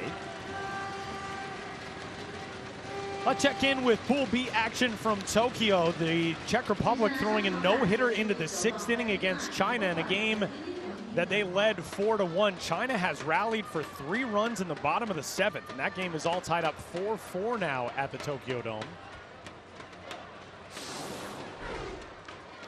And Yadir Drake letting this Panama dugout know this one is far from over. Wow. All right. It's on. I think Christian Bethencourt take offense to that yesterday against the Netherlands. We saw the gritty. You asked me, how do I not know that? By the way, I played it off like I didn't know that. Of course I know the gritty. You brought that up just to get people to know that you actually know the gritty. Correct. You just wanted to shoehorn that in. Correct. And you saw Christian Bethencourt with a stare down. That was Kevin Kelly who danced off the mound after getting a big strikeout of Bethencourt yesterday as the Netherlands dances into its off day today, 2-0. Man, that team is fun. Yeah. There is not a team in this group that you would describe as anything other than fun. And obviously there have been some struggles so far for Cuba and for Chinese Taipei, but we have had a lot of fun baseball through 4 1/3 games here in Taichung. We'll keep you updated on that game from Tokyo as China's got runners at first and third with 1 out trying to take its first lead of the day. China held tough last night against Japan in what turned into an 8-1 loss. 2 balls and a strike now on Yadiel Mujica. See Christian Bethencourt just telling his pitcher Romero, just hey, just calm down just a little bit. Let's make a pitch. 2-0 turns into 2-1.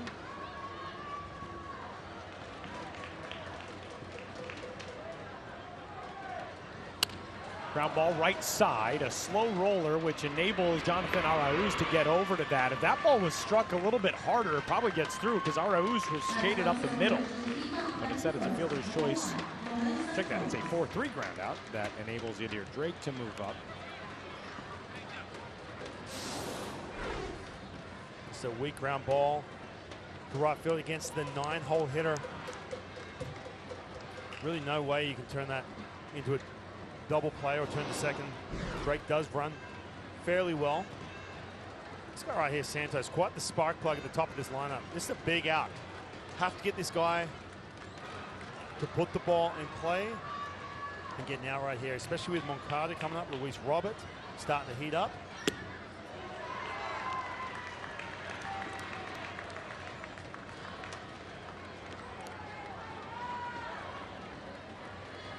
You got Caballero playing in on the cut of the grass, defending against that bunt. That is a big weapon for Santos, dropping that bunt down. We've seen it a few times now.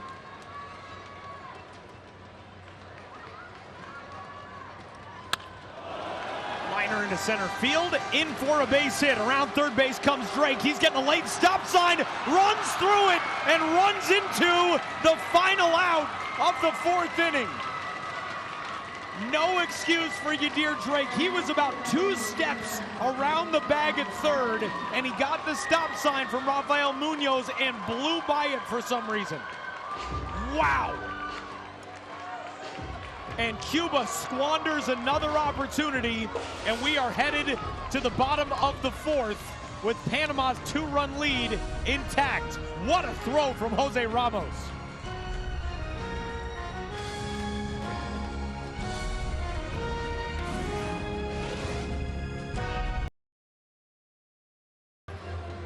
Back in Taichung a moment ago, Yadier Drake looking to score the 3rd run of the game for Cuba and probably looking a little too eagerly to score the 3rd run of the game. You got one of the best outfield arms in all of minor league baseball, all of Prospectum, as Panama now starts the bottom of the 4th with maybe some extra bases in its own right. Jose Caballero down the line, and his head first slide puts him at second on the first pitch of the 4th. This was the end of the top of the 4th inning, though, with a stud in center field. Jose Ramos watched the base runner Yadier Drake around third. And regardless of how good Jose Ramos's arm is, look at the third base coach holding up Drake. No chance you are rounding that base trying to score. And like I said, he has got a cannon at center field, but that doesn't matter if he's got one of the worst arms in baseball. It doesn't matter. Look at Romero loving that. That is just a complete lack of focus. I'd love to know what was going on. If you thought maybe there was 2 outs, he's just kind of rolling around the bag, or what he thought he's going to score easily. I mean, look at when the arms go up. He's not even at the bag yet. Right, and he's got plenty of angle there to pick up his third base coach. And at this point, you're just like, oh, man. Daniel Santa Maria up the middle, diving stab there by Aruba. Reyna safe at first. Santa Maria all-out effort. And the head-first dive makes it 1st and 3rd to lead off the bottom of the 4th. And you can hear a pin drop in that Cuban dugout right now. Just a faint heartbeat after the base running error from Drake. Now all of a sudden, you got the team you're playing all of a sudden in business again. Man, this is tough going for this Cuban national team. They have never really been in this spot before. Down 0-2, making all kinds of mistakes, unforced errors. And we got a pitching change coming here as Pedro Lazo emerges from that first base dugout. Take a deep breath. We got a lot more of this game to come. 4-2 our score, Panama with the lead.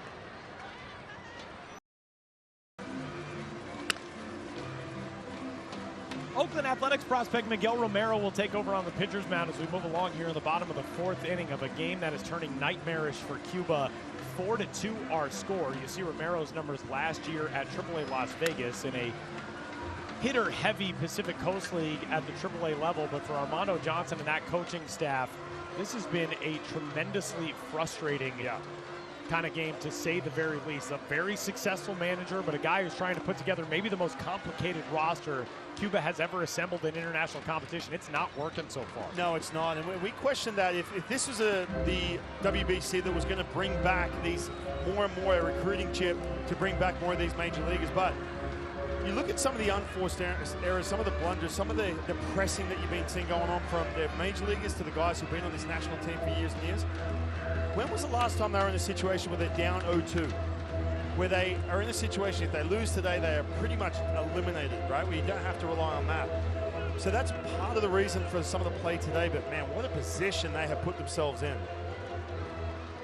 And Miguel Romero will be tasked with the top of the order as he enters to face Alan Cordoba, who had a 2-run single in his last trip to the plate. The first pitch buried for ball 1. Keep getting a steady dose of velocity. Miguel Romero can touch triple digits on the fastball. He's got that hard slider, 88, 89.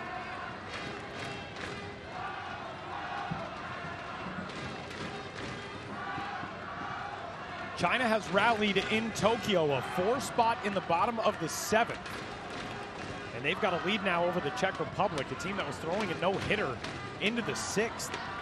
China 5 runs on 5 hits, Czech Republic 4 runs on 6 hits now. Look, Tyler, I've been there before in dugouts where you're down 0-2 with an Australian national team and you've done everything you can to try and manufacture energy. You come back in the dugout, try and get you guys fired up, like we saw with Chris, with Bethencourt early in this game. That man, Pedro Lazo, when he walked out to make the pitching change, just his presence, his body language tells you everything you need to know. The slow walk, he's got the chin down, he's slumped over. Exhausting when you're in this situation. And like I said, Cuba just simply haven't been up against the wall like this many times in international competition.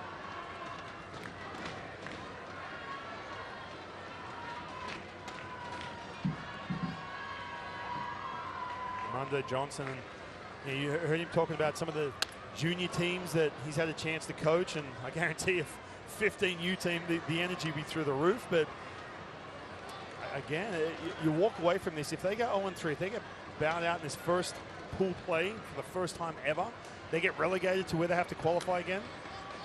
Yeah, they might have to make some tough decisions on who's going to be steering the ship moving forward for Team Cuba.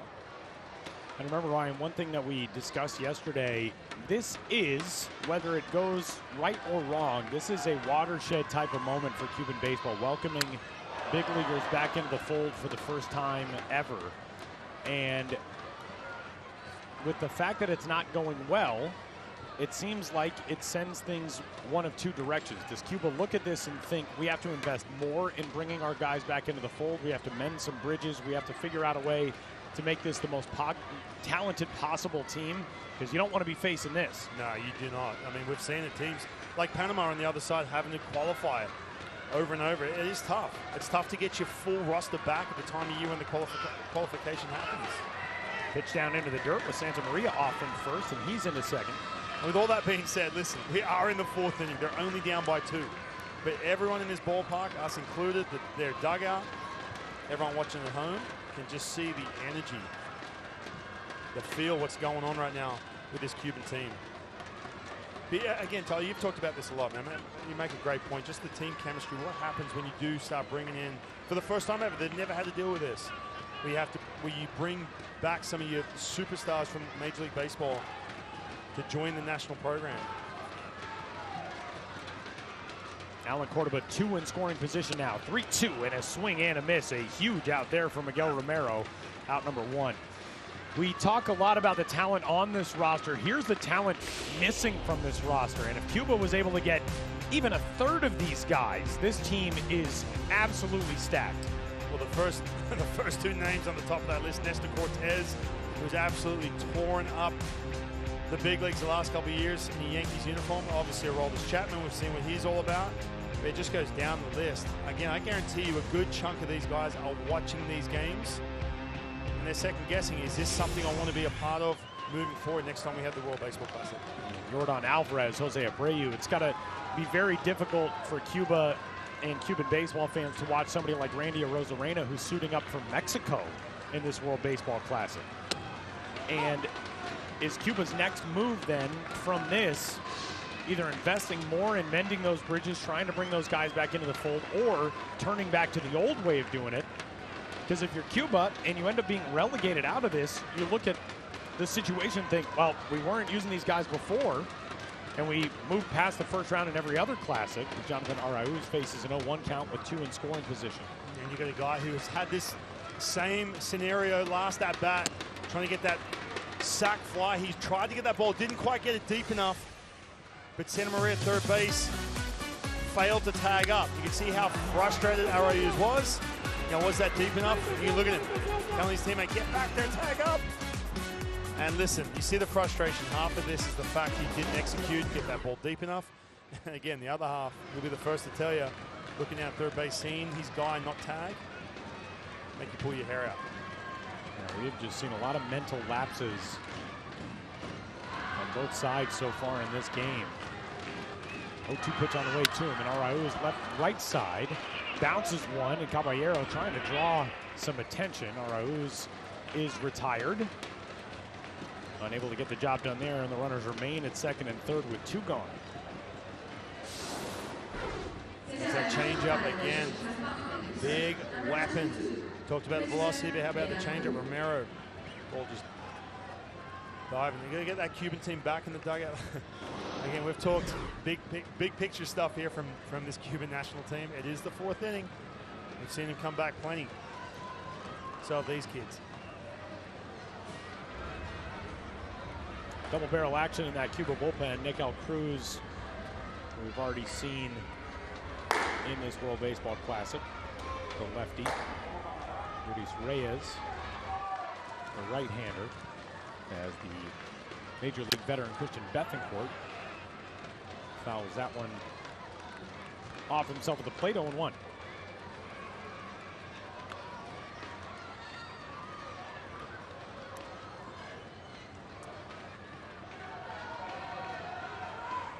See Christian Bethancourt numbers last year with the Oakland Athletics and the Rays.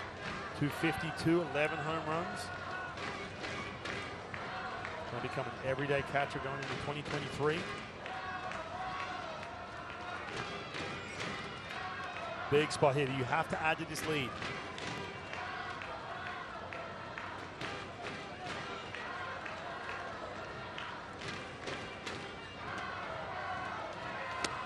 Big swing and miss there from Bethancourt.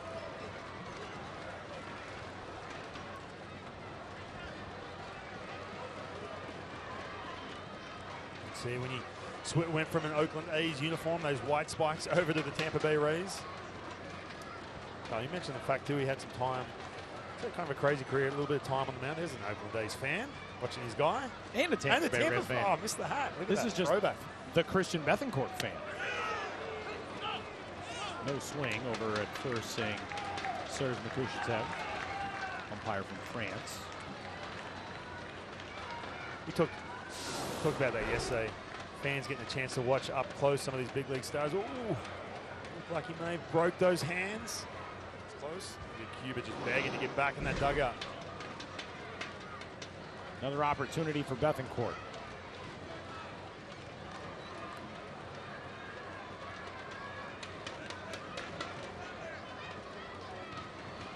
One, 2. 2-2.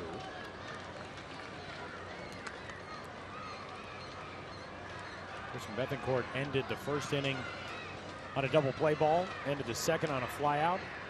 Here he is in the 4th, with a fan anxiously watching. I'm assuming he's got Bethancourt on the back of that hoodie.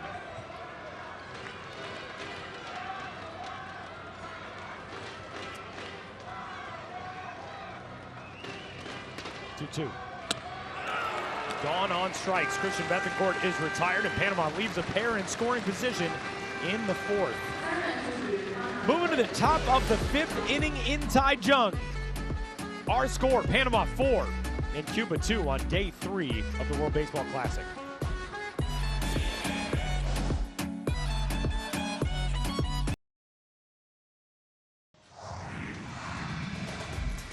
"17 years ago, March 8th of 2006, the first World Baseball Classic victory for Panama, or for Cuba, rather. A win in extra innings over Panama. 8-6 was the final on that one. Again, went to the 9th inning, tied 4-4. Cuba took a 6-4 lead in the top of the 9th. Panama tied at the bottom of the 9th. And then in the 11th, Pre-extra runner rule, by the way. Cuba with a 2-out rally in the 11th to take an 8-6 victory back in 2006 on the way to the World Baseball Classic's first ever championship game at Petco Park in San Diego, a game they dropped to Japan. One thing I'll always remember about that game, Akinori Otsuka, who was with the San Diego Padres at the time, he came on to close that game in San Diego in front of his fans for the Padres and for Japan, and he came into Hell's Bells, Trevor Hoffman's song, as a tribute to his teammate Trevor Hoffman, coming in as the closer for his team in Japan. That is cool. Amazing moment. Were you there for that? Where were you in 2000? Oh, you were? Okay. I was. Wow. All right. I've been to all the semis and all the finals as a fan to this point. I'll be heading down there to Miami as a fan in, man, less than 10 days now.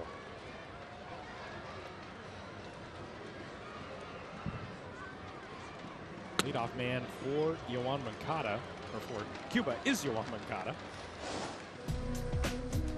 Well, coming into this week, Cuba was one of the best teams in the first round and still is one of the best teams in the first round of World Baseball Classic history, but 10-2 through the first 4 classics and 0-2 to start this 5th edition, matching their loss total from the first 4 through their first 2 games here in Taichung, as Moncada sends one in the air to center field, and Jose Ramos will backpedal and pull it in. Leadoff man is retired in the 5th. Again, it is the 5th inning. Still plenty of time for Cuban. So Moncada looks deflated, but he's still making better contact. Just got to chip away, just do the little things. Get yourself back in this game.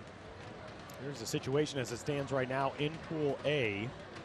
Tonight, the 2 teams that have played only 1 game will go at it. Italy and Chinese Taipei in the night games. Luis Ortiz heads to the pitcher's mound, and a pitching change underway. Matt Hardy coming into the game. We'll tell you about him when we return. A 4-2 lead for Panama. Welcome back to the 2023 World Baseball Classic with former Major League pitcher and 2-time World Baseball Classic veteran Ryan Roland Smith. My name is Tyler Mon. Taichung, Taiwan, and the Intercontinental Baseball Stadium are continuing coverage of Pool A. Ryan ran that stretch this morning. Sprints, 10 of them. Final. Intense work. What is that? HIIT workout? I'll see you in the hotel weight room. You know what I'm talking about. This guy does too. Matt Hardy. Last year in AA and AAA, 3.80 ERA. Second appearance.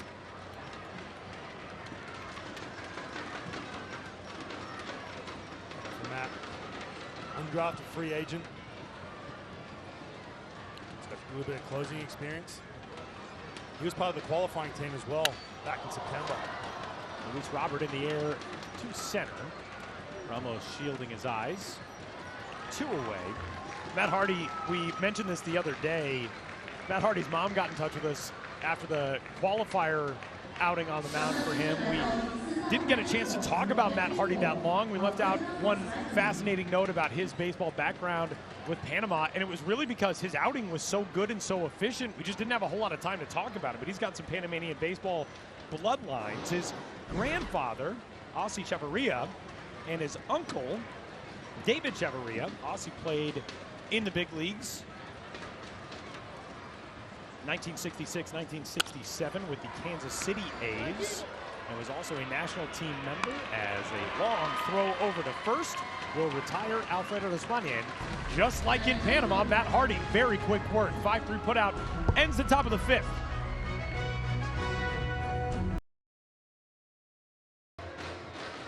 A 4-2 lead for Panama as we take this game in the bottom of the 5th inning. It has been a really impressive day for this Panama squad, which returns to the World Baseball Classic for the first time in 5,100 plus days. 5,113 days as of their opener on Wednesday. Lost twice in the qualifiers, 2013 and 2017. Winless in the tournament coming into 2023. And now, after that dominant showing on home soil at Estadio Rock Peru in October, Panama sitting pretty in search of its 2nd win. here in Taiwan, and a leadoff single for Jose Ramos, who goes through the right side of the infield. And the Dodgers prospect gets his team started with his second hit and his third time on base already today. And you saw that 4-run second inning when you looked at the box score for Panama. But they've been in the driver's seat this entire game. Talk about momentum shifting. They've had plenty of it in that dugout. And the outs and the opportunities just dwindling away from Cuba. Panama's international baseball history is long and extensive, but an unexpected, amazing moment for Panama a few years ago came in the Caribbean Series, a Caribbean Series that squad was not even supposed to be part of. And in 2019, got a chance to be part of. Caribbean Series had to be moved from its originally scheduled venue, Venezuela, to Panama due to political unrest in Venezuela. So Panama was granted an entry into the Caribbean Series and then just went and won the whole thing. First title in the Caribbean Series since 1950, and only the second title in Panama history. Panama for a long time had been calling to be readmitted on a regular basis to the Caribbean Series, gets the nod to host it, and then captures the crown. That is a baseball bucket list thing for me, going to the Caribbean Series. Never gotten a chance to do it yet. And that's just it too for Panama. They're in that region where it's just the elite of the elite when you're talking baseball. The country, the islands and the countries, the nations around them that surround them in that area, they're just so good. There's so much major league talent. Kind of like the little brother. We talked to the manager, Luis Ortiz, about that. Trying to create some kind of identity. And this is big too. You talk about Team Italy last night, a team like Panama, trying to rebuild baseball's identity for kids who are watching right now. So many kids tuning in from Panama, watching their heroes, putting on that Panama jersey, trying to pull them away from other sports like soccer, which has become massive, obviously, all over the world. Get that talent stream going through there in Panama. 2 balls and a strike to Luis Castillo. Ryan, one thing that's really impressed me about all of the managers who we got a chance to talk to on Tuesday is how everybody, Luis Ortiz very much included in this, everybody has such a broad mindset about what the World Baseball Classic means for not just their teams, their athletes, their pro guys, their big leaguers, but especially what it means for their federations, for baseball at the youth level. Yeah, it's massive. Obviously, look, you got the powerhouses, I get that, but a big chunk of these teams all deal with the same issues with their federations, building the game back home. And this is that platform that does it for them. Look at that, come from Australia. You watched that game last night. See this questionable slider up in the strike zone, called a strike. But even Australia beating Cuba, that just speaks volumes to what that does on a youth level as well. I mean, we won a silver medal in 2004, and what that did for baseball in Australia is massive. And one reason and one thing that people might be unaware of, there are a ton of funding elements tied to Olympic success, World Baseball Classic success, Premier 12 success. Swing and a miss there by Castillo. Throw to second base, and Ramos, trying to slide around a tag again, is out. And he slid and jammed himself into the bag, and you really hope Jose Ramos is okay, and he pops up quickly, thankfully. Yeah, looks like he's all right. Just kind of a little shell-shocked right there from that play. There, Romero, just that changeup is filthy. Again, Jose Ramos, second time he's been thrown out at second, just not getting that jump. Somehow eluded the tag last time and took the bag, but he was out by a couple steps when the throw got there, and this time, Isabella Rubarena doing a good job, actually blocked him with the foot. The foot this time, that's right. Cuba did make a change. They had to make a few changes in their lineup, but also defensively. Quintana behind the plate has been replaced from Ariel Martinez. Getting a couple good throws off. You mentioned Jose Ramos sneaking in, eluding the tag, but that time no chance.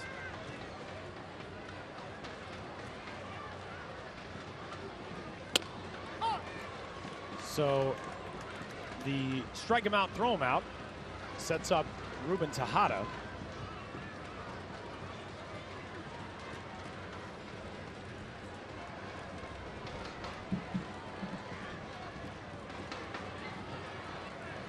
0-1. 1-1.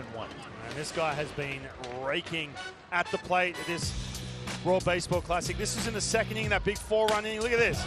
This is right after Christian Bethancourt got in that dugout, got his team fired up. Look at him coming out of the dugout. They are in the driver's seat right now here in the 5th inning. Tejada in the air, right field line, long run to foul ground for Guibert, and that'll hop off the track into seats. Look at that effort! Holy smokes, and he doesn't even come up with it, poor fella. Diving onto the top of that row of seats. Look at all these notable baseball names that we have seen so far in this Pool A group of teams. Matt Harvey, great last night. Ruben Tejada, vintage play today from the 9-year big leaguer. Vladimir Valentin. Yoenis Cespedes, not in the lineup today for Cuba. Tzu-Wei Lin, we will see tonight.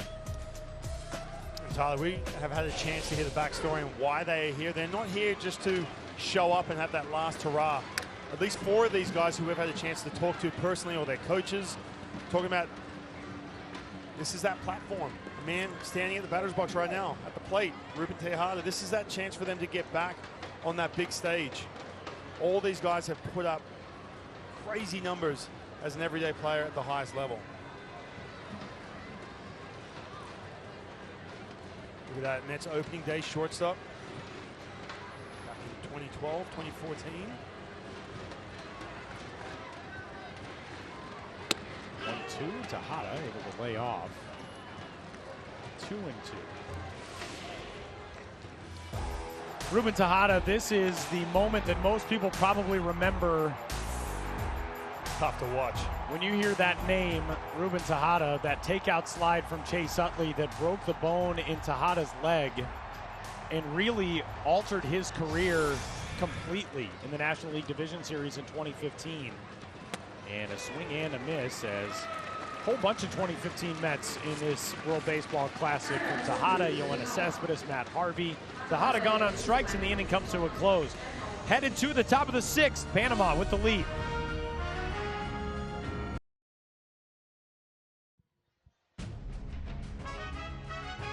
Tonight in Taichung, we'll have more Pool A action for you from Intercontinental Baseball Stadium at 7 o'clock local time, 6 a.m. Eastern back in the United States.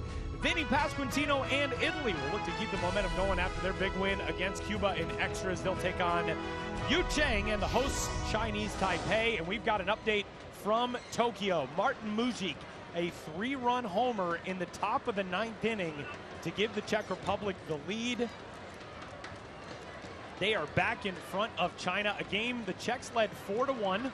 China rallied to take a 5-4 lead as a leadoff single out of the 5 spot in the order for Arisbel Barbaro Arubarena to get things started here in the 6th. And man, what a moment for the Czech Republic to take the lead back there. Now they've got an insurance run in scoring position with that 2-run lead in Tokyo. We'll keep you updated on what's going on there in Pool B play. For all the discussion that we've had today, Ryan, about, man, Cuba keeps making mistakes, the errors, the base running blunders, blah, blah, blah. They got the tying run at the plate right now. Right. And that's sort of the wild thing about this game. Panama has played really, really well. They haven't been able to pull away as of yet. And Matt Hardy absolutely drills Ariel Martinez. And now 2 pitches in, single hit batsman, and the go-ahead run comes to the plate in the person of Yoelkis Guibert. I guarantee the wheels are spinning right now for Luis Ortiz.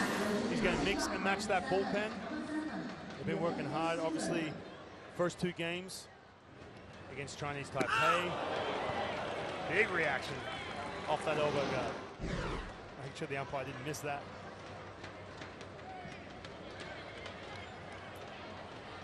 Matt Hardy so efficient in his outing in the qualifier. We saw him on night number 1 for Panama. 2 really quick outs last inning. Now going to work as Guibert squares and takes ball 1. You got the 7, 8, 9. Guibert can lay that bunt down. Yeti Drake, couple hits today. They are in business right now. You can see that man, Christian Bethancourt, kind of the leader of this group. This is just a chat just to get everyone under control, on the same page. Puts the bunt down. Where are we going? We're getting that lead runner. Big priority here is just getting out. You got a 2-run lead. Just make sure you get an out in this situation. What's this conversation right now with Bethencourt? I mean, obviously, you know, calming people down and focusing on getting the out, but how do you vocalize that if you're somebody like Christian Bethencourt, especially with the gravitas that he carries for this team? Yeah, I think first of all, the number one thing is making sure everyone, especially your pitcher, that man right there, Matt Hardy, that the heart rate's down, you can relax and execute pitches. That's priority number one. Throw strikes, obviously. And then number two, just making sure everyone's in the right spot in this situation. You've got speed at the plate, get an out. That's the priority number one. Get an out. If you get the lead runner, bonus. Pitch down. I should have just said, go into more detail rather than explain to me the thing you just said. It's a big moment, though. Yeah. It's important, and that's what, you know, a guy who's caught at the major league level, that's what you do. You walk out there and you take as much time as you can. Get everyone dialed into what's happening in front of them. And Hardy kind of nibbling here. 3 balls and no strikes. This is the one circumstance in which sacrifice bunts are proven to increase your chances of scoring at least 1 run. First and second, nobody out. To second and third, 1 out. The analytics say that the sacrifice bunt is the smart thing here. There's virtually no other circumstance in which a sacrifice bunt does that. That one's there for strike 1. But this is the spot where you want to lay that down, and especially if you're down 2 runs. Well, especially too, you've got 7, 8, 9 in your lineup. You Barrett, Drake, who's been hitting, but you need to start manufacturing more so, as opposed to if you had Yohan Moncada or Luis Robert Jr. up in front of you. Look at that, runners in scoring position. That's been really the big takeaway here from these first couple games, is getting it done in those big moments for Team Cuba.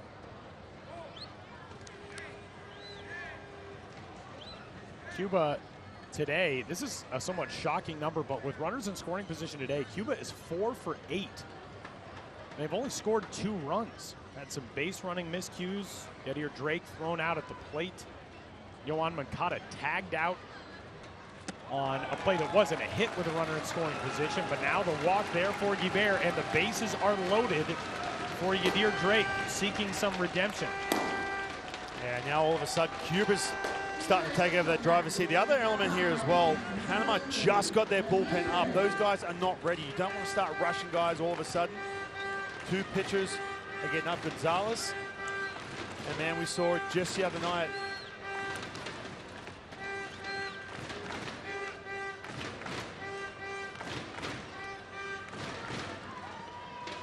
They're in a good spot. Matt Hardy, it is on you. Bullpen is not ready to go.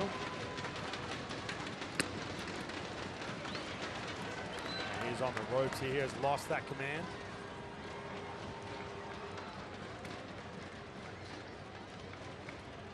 Drake came up with a big hit his last time out. Kind of glanced into the Panamanian dugout, gestured to him. But then this happened. Look at this. Unbelievable. This is just a miscue, whether it's a lack of focus or not knowing the outs. Base hit into center field. Yes, Jose Ramos has a good arm. I get that, but regardless, you have to check out your third base coach, pick him up. You have plenty of room there to pick him up. Stop at third at the end of the inning. Drake with the tying run in scoring position. Can't hold up there. It's 2-1.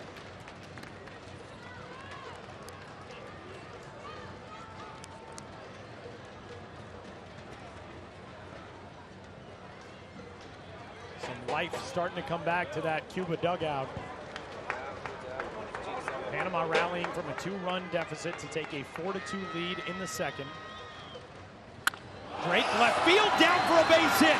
In to score Arubarena. Martinez on his heels will hold at third. Bases remain loaded. Cuba 1 run closer. It's 4-3. And all of a sudden, there is life in that Cuban dugout. Big base hit. Yadier Drake guaranteeing on station to station on those bases from here on out. Loaded bases, none out, down by a run. And for everything we saw early in this game, you have to stay right there mentally, chip away. And we are going to get a pitching change here as Wilfredo Cordoba is out from the third base dugout to go get Matt Hardy. Yadir Drake coming through in a big spot. And actually, not a pitching change. Cordoba just wants to talk things over, thought he was going to go get Hardy. And with Matt Hardy in the wilderness right now, they are trusting the Milwaukee Brewers 27-year-old. Well, I mean, I'm looking down at their bullpen, got a chance to look into their bullpen. I don't think Gonzalez or Delgado are ready to go. Delgado, usually a starting pitcher, you got to get ready, you got to get moving, know the situation. That's a hard thing when you're in the bullpen underneath the dugout, really reading the game. That was just a straight stall tactic right there to try and give these bullpen arms a chance. But it is on Matt Hardy. This is a big at-bat right here. Liner into center field. Ramos has it in his sights. Catch made, tagging at third. Martinez throw from that 70-grade arm is up the line, and Cuba has tied it up on the sacrifice fly by Yadil Mujica. It's 4-4.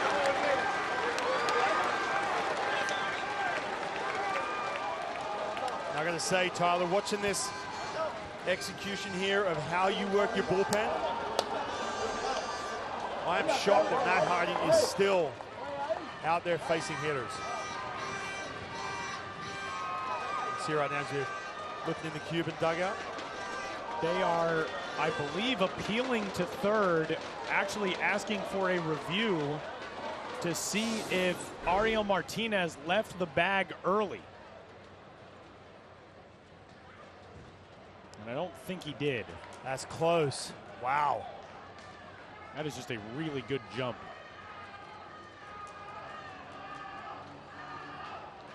That is close. The ball's in the glove there, and Martinez pushing off the bag. Martinez does not run well either. Trying to get that good jump. You mentioned Jose Ramos' arm, so you have to make sure you get that clean jump. Or it's going to be a close play, but I think he's good. For everything we've seen from Cuba, some of the miscues from the base running and the infield unforced errors. Would be right on pace for everything we've seen, but I think he's good to go. Again, we do have on-site replay review here in Taichung, just like they do in Tokyo. The American pools in Phoenix and Miami, those replay reviews will go back to MLB HQ in New York City. And review headsets coming off, we think. Safe is the call. So Ariel Martinez scores on the sac fly. This game all even again. We're getting another look at it here too. He makes this close, but he has to. He doesn't run well, the catcher for Cuba. And Jose Ramos, we know about that arm. Awfully close. It looks like he had his foot on the bag when that ball got into the glove.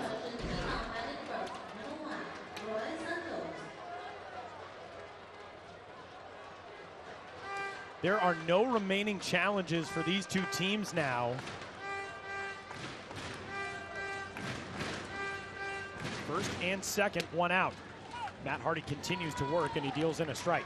Which I am really shocked about. Sometimes your guy just doesn't have it. I know you are strained in the bullpen. I know some of these guys last couple days have been stretched the way they've been pitching. But when you don't have it, you've got to go off your gut right here if you're Luis Ortiz, because Cuba is seeing Matt Hardy very well. Fouled back into the screen, back at the top of the order, Roel Santos. I think, too, I've been in this situation where you don't have it. You know the bullpen's getting going behind you. If you glance out towards the bullpen and you stay in there, your manager doesn't come and get you, and all of a sudden, mentally, you're already back in the dugout. But then right now, he's got an 0-2 count. You can see pitching coach to Luis Ortiz is left, checking that radio, making sure the guys are ready. 0-2. And a little cricket swing. A tapper back to the mound. Hardy will get the out at second. But it'll be first and third now with two gone. It's a really good job by Matt Hardy to be able to get an accurate throw there. That's a tough play on a slow roller like that. You know that better than anybody. That's a really tough play to make. For sure. And I think also, too, with Matt Hardy, just thinking back to the fact they had that pause when they had to review the play. See him bounce off the mound. Yeah, look at this. Not even setting his feet, not having time to do it, trying to get the 2. Throws a strike to second. But I think what helped him out as well is breaking some of that momentum up with the review of the play and checking if Martinez had his foot on third base. It gave Matt Hardy a breath to kind of press the reset button, which was huge because Cuba were just piling on at that time. So 2 gone. Go-ahead run now, 1 station away. Czech Republic has closed out its first ever World Baseball Classic win, rallying in the 9th to knock off China 8-5. Martin Mujic the hero there. Night game is a big one. Korea coming off its upset loss to Australia will take on Japan tonight. It's low and away to Yoan Moncada. Scary bat in the box right now, even despite his struggles. Moncada, as Ryan noted in his last trip to the plate, he's making better contact right now. The double in the 3rd. Flew out to center to lead off the 5th. Now trying to put Cuba in the lead in the 6th. 2-1, and he does so as he rifles it through the right side. An RBI single. Moncada comes through. 5-4 Cuba in the 6th. And man, he almost took out Roel Santos. That thing was a bullet. And Roel barely got out of the way. Just like that, Cuba is up for the first time in this game. And Matt Hardy simply doesn't have it. And you see Luis Ortiz walking out to the mound. I've talked about this the entire inning. Too little, too late. Matt Hardy should have been out of this game 3 hitters ago. That'll do it for Hardy's day. And the RBI knock gives Cuba the lead. Panama going to the bullpen here in the 6th.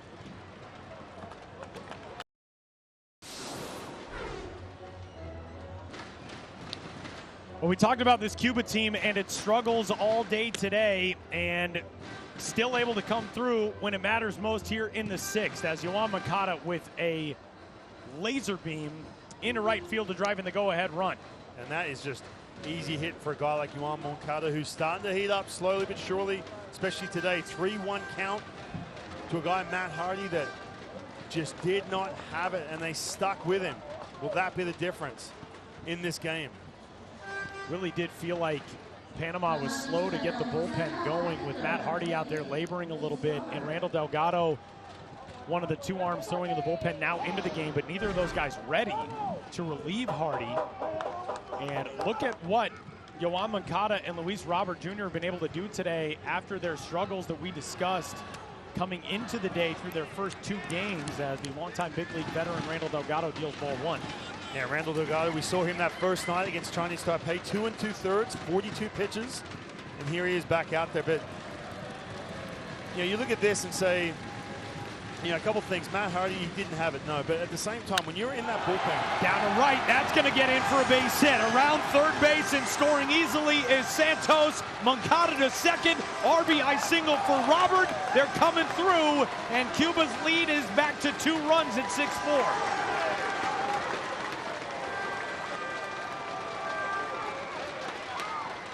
Cuba just keep piling on. They got some rhythm. They got that energy, that momentum shifted back to that first base dugout.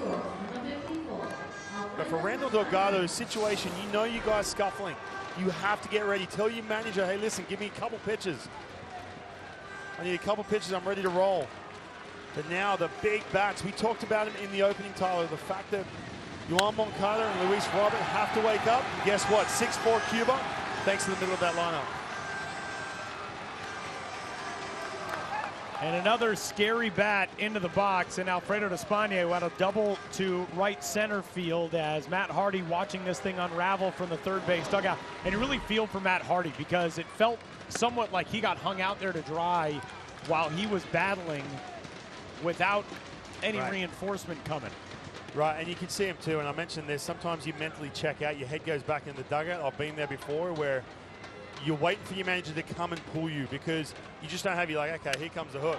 Despaigne, a flare on one hop, that weird cue shot spin. Santa Maria will get it to Delgado for the final out of the inning, but not before Cuba answers that 4-run second of Panama with 4 of its own in the 6th.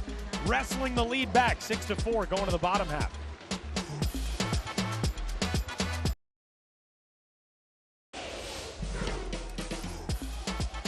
Well, a game that has been flipped right back upside down A 4-run top half of the 6th inning for Cuba, putting that squad in the lead. A wild one, and we still got a long way to go here in Taichung as we move to the bottom of the 6th inning. It'll be the bottom third of the order for Panama, which has produced 2 of the 4 runs on the board for that team. Walks and runs scored in the second for Erasmo Caballero and Jose Caballero, who will get this inning started. This copyrighted telecast is presented by authority of World Baseball Classic Incorporated and may not be reproduced or retransmitted in any form, and the accounts and descriptions of this game may not be disseminated without express written consent. Erasmo Caballero, the only guy on this Panama roster not signed to a major league organization. But man, does he have a whole lot of talent. Erasmo, the most valuable player of Pro Base, the Panamanian top-level league, won the Triple Crown while playing with Cherokee. Triple Clown is like a birthday party you have to pay extra for. That's the award you win. It was in my high school yearbook. Erasmo Caballero played for Panama at the U23 Baseball World Cup in 2021 and was named to the All-World team as the designated hitter, and he shows you why as he laces that one for a leadoff single. And here comes Panama. You mentioned some of this talent that, you know, either no one's seen or they've been gone for a few years, or they haven't quite gotten to the big leagues yet or at all. But I was talking about this before the game to some of our guys in the crew, just talking about it's amazing how some of the talent around the world in different leagues, you wonder, like, man, how could this guy not get to the major league level? Or why is he not at the major league level, whatever it may be. But this is that showcase you get, and you get to see the different cultures and the different ways different countries and players play the game. Especially when you get to Japan, Korea, you see the way they do things. Obviously, the fans, we're going to see that tonight here in Chinese Taipei. But the way the players go about their business as well. That's my favorite thing about the World Baseball Classic is the differing styles of this game, the way that different nations have built themselves into powerhouses, the strategies and the approaches that they take. And you see that in international sports across the globe, but there is something about baseball and the way that it can be played in so many different capacities that just is endlessly fascinating to me. And it provides a platform for guys like Erasmo Caballero. Ryan, you've got maybe the best story of a guy who was off the baseball map and was resurrected by the World Baseball Classic, and a former teammate of yours in Peter Moylan. His story is, you know, guarantee if anyone who hears that story, they're like, there's no way. That sounds like a Disney movie, because it is wild. I'll give you the short version of it. Basically, he played rookie ball for 2 years and then quit baseball. He got released by the Minnesota Twins, went home, got on with life, had a job, the whole bit, was playing some recreational baseball and decided to pitch. He dropped his arm slot down. 10 years later, the Australian manager, John Deeble, said, hey, do you want to join the national team? You're throwing really hard. You're throwing mid-90s. He's like, there is no way I'm throwing mid-90s from this angle. He goes, yeah, mid-90s with movement. And off he went with his national team to that first World Baseball Classic in 2006. And he absolutely dominated Venezuela. All this MLB superstars just punching tickets. Next thing you know, signs with the Atlanta Braves. A month later, he's in the big leagues.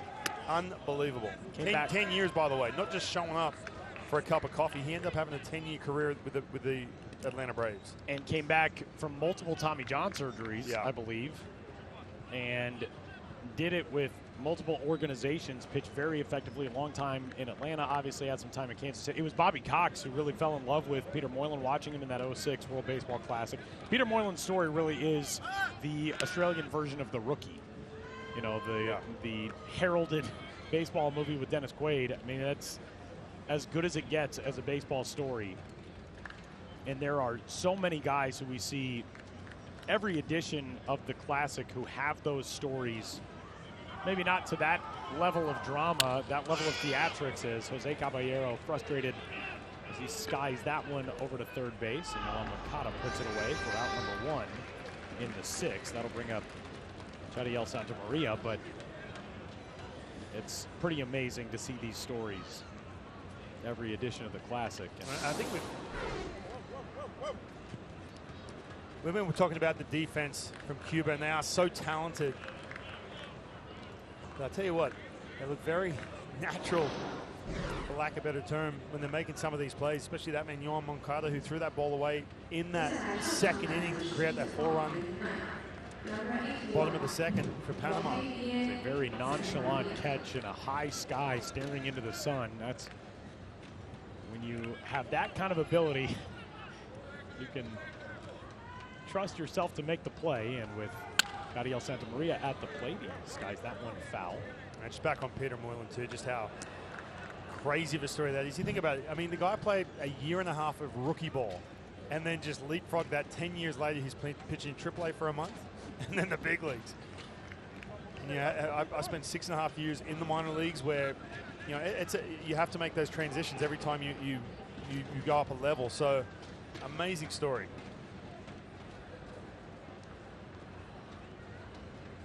It's also, you have very little margin for error in a circumstance like that. If you get signed to a deal and an organization takes a flyer on you and they put you in AAA for a month and you go out and you struggle a little bit, organizations, this guy at the plate is a perfect example. I told the story the other day. I remember Yadiel Santamaria in the Carolina League in 2010, struggled for about 10 games to start the season, broke out of a slump, 2 days later released anyway, never to resurface in pro ball. Organizations are so ruthless, and they have to be. But if Peter Moylan would have gone out and struggled for 2 or 3 outings in his first week plus in AAA, that's it. We maybe never hear of him again. Santamaria is able to beat it out at first on the back end of that attempted 3-6-1 double play. So the fielder's choice. And Santamaria, I think, hit the bag awkwardly. He is out beyond first base, kind of stretching out a leg. See that ball hammered into the ground. There is a bit of a touch up here. Getting the foot of Romero. Romero looks like he's fine. But you're right, man, got tangled up with some ankles. Looks like he's okay. I'll tell you what, this Panamanian team, they're down 2 runs. And now all of a sudden, obviously, the script has been flipped on them. They've got a tough bullpen to get through. And remember, Monello is not available. You've got Rodel Martinez, who can still pitch. He only pitched last night. So that's a tough. Oh, you can see, yeah, the ankles get tangled up there at first base. Yeah, Romero's foot in the middle of the bag. Santamaria went between his feet to get to the bag. It's also a great job by Yadir Drake to hit the deck and get out of the way of that throw. 2 gone. Santamaria at first. The lineup card turns over for Alan Cordova, who fouls away the first pitch.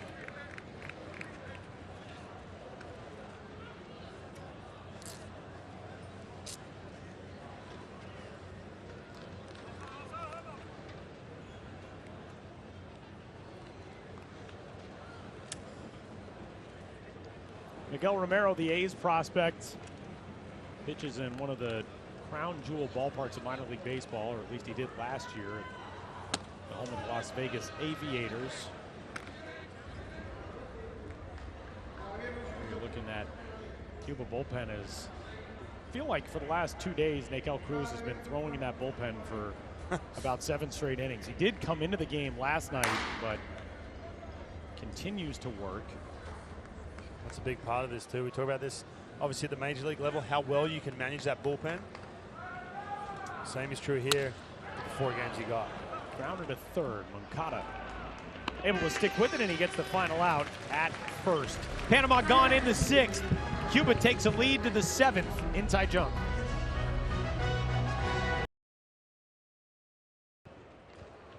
It's been an adventurous day for that Cuban squad, to say the least, and despite a slew of miscues, they find themselves in the lead as we head to the 7th inning here in Taichung. And this is a big one here. Drake running right through that stop sign.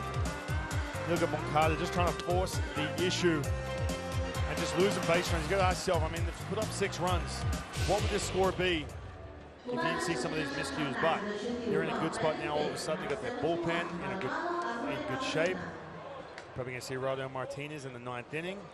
Time is running out for Panama. Panama winners on the opening night of this World Baseball Classic, 12-5 over the host squad, Chinese Taipei, which had the off day yesterday. Chinese Taipei will get back at it tonight against Italy. Panama took a tough loss and a close one yesterday to the Netherlands, which is the unbeaten squad through 2 games. At 2-0. And Panama was sitting pretty going into the top of the 6th, and then the 4 spot from Cuba as Delgado buries a gorgeous breaking ball and fooled Aruba. See Randall Delgado's numbers in the Atlantic League, trying to get back to the major leagues. Still young enough to make something happen, but he had a good chunk of time, 7 years. Time with the Arizona Diamondbacks. He had a big trade coming over from the Braves. Ex-teammate of mine back in 2014. And for him, he's generically a starting pitcher. He has spent a little bit of time in the bullpen.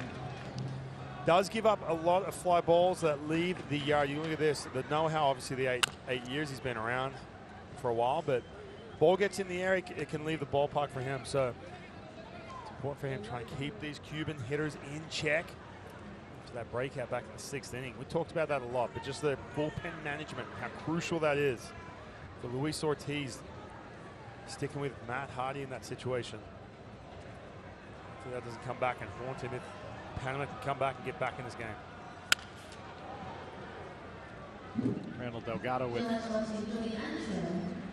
Mentioned the fact he's got 8 years in the big leagues. Solid numbers too, a 410, 500 plus innings. Doesn't walk a whole lot of guys. He's put up some good numbers again, just trying to get back. So skating around a few injuries, shoulder injuries. Left side through for a base hit. Leadoff single for Aruba, and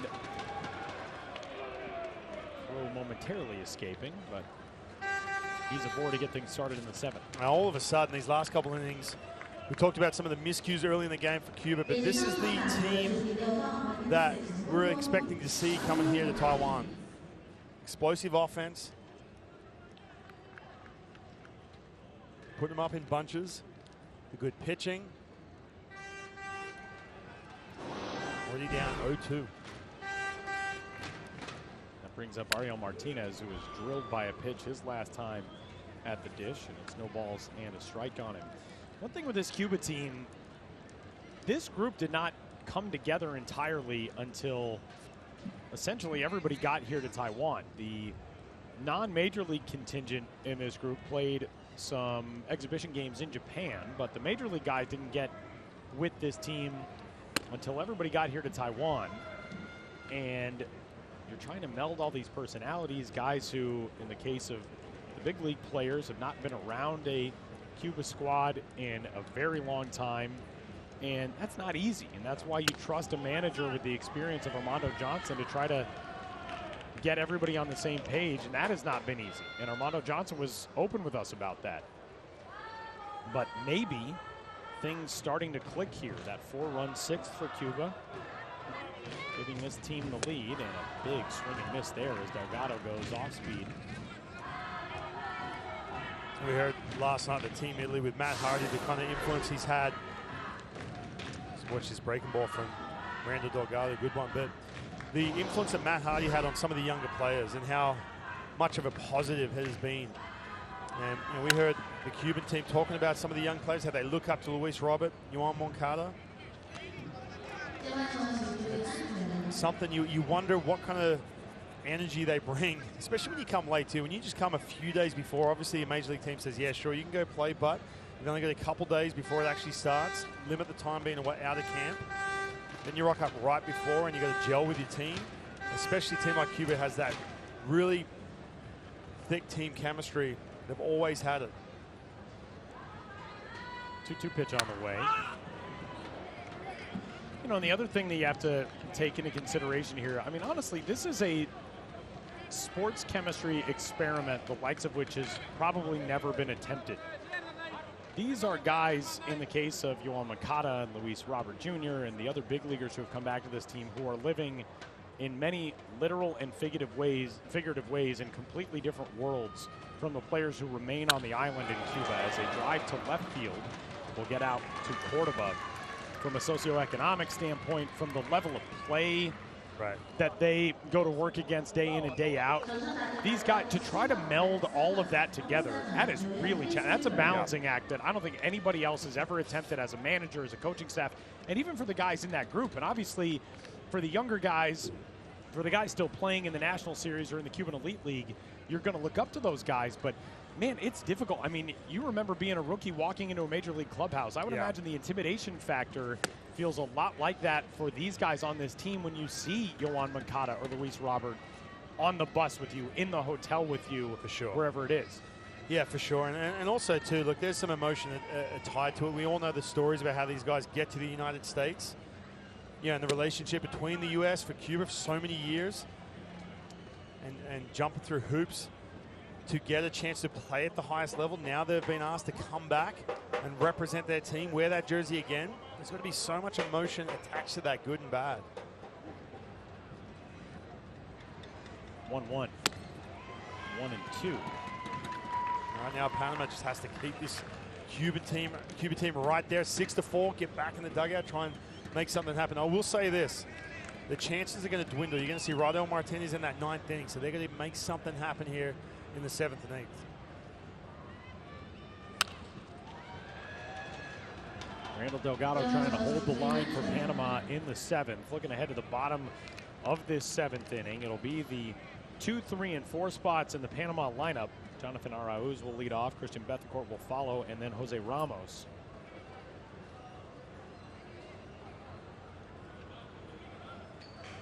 Two 2-0 lead for Panama going to the bottom of, or for Cuba rather, going to the bottom of the 2nd when Panama turned things around with a 4 spot. Cuba, 4 innings later, put up 4 runs of its own to get the lead back. And that's where it sits right now.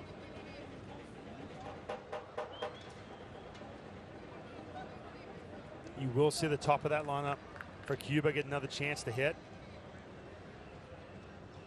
One last at bat in this game. Trying to extend that lead. Grounder right side past the dive of Santa Maria and on into right. First and second, one out as Guibert comes through. No one warming up in that Panama bullpen right now. 你真正上场打的是第8号 number 33 This is the changeup again. We've been seeing a ton of breaking balls, a ton of changeups. Not a bad pitch. This is a guy, Guibert, puts the ball in play a lot. He can run.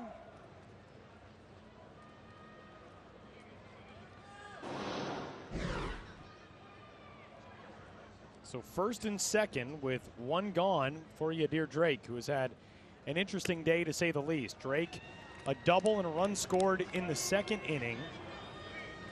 Singled and then was somewhat inexplicably thrown out at the plate. He got the stop sign from his third base coach, Rafael Munoz, before he even got to third, blew through it and was thrown out by about 10 steps at home plate to end the 4th inning.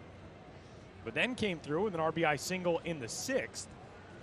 Drove in the first run of that 4-run 6th as Bethencourt blocks this one. And trying to come through here again to add to a 2-run lead in the 7th. There's Matt Hardy, a tough day for the Brewers prospect in relief. He's not going to leave that dugout either. He knows the magnitude of his outing today in that 6th inning.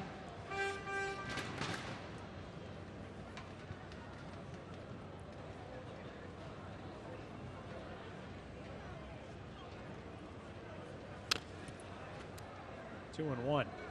Again, Randall Delgado, you see that command 2-0 pitch, going back to that changeup, right on right.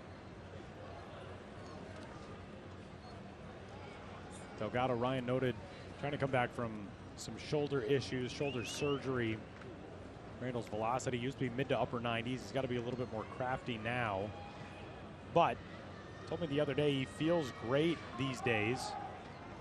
Just could not get right when he was with the Chicago White Sox and the New York Yankees. Last time we saw him in affiliated ball. He was in independent ball last year. We saw the graphic flash up a moment ago. He was with Gastonia. You know the Gastonia team name? What's that? The Honey Hunters. Nice. The former Honey Hunter working on a 2-2 count with runners at first and second. It's a big pitch right here. Drake has swung right through that changeup. That's been his go-to in this situation. He cannot give in something away from the middle of the strike zone. Good pitch. 3-2. Sometimes though, when you go back to back to back, When you money pitch, that pitch you can get that swing and miss from, all of a sudden you overexpose it. And you have the tendency to go back to plan B, and that's something maybe a little firmer up in the strike zone. Another big one coming up here from Delgado. 3-2 pitch. Ooh. Back to the changeup.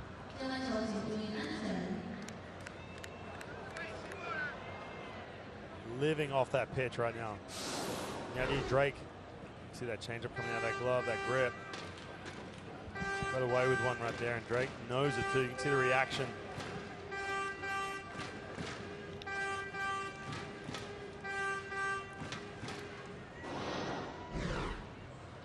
Randall Delgado, the right-hander from Las Tablas, Panama. 3-2, down for ball 4. They're loaded up with 1 out in the 7th.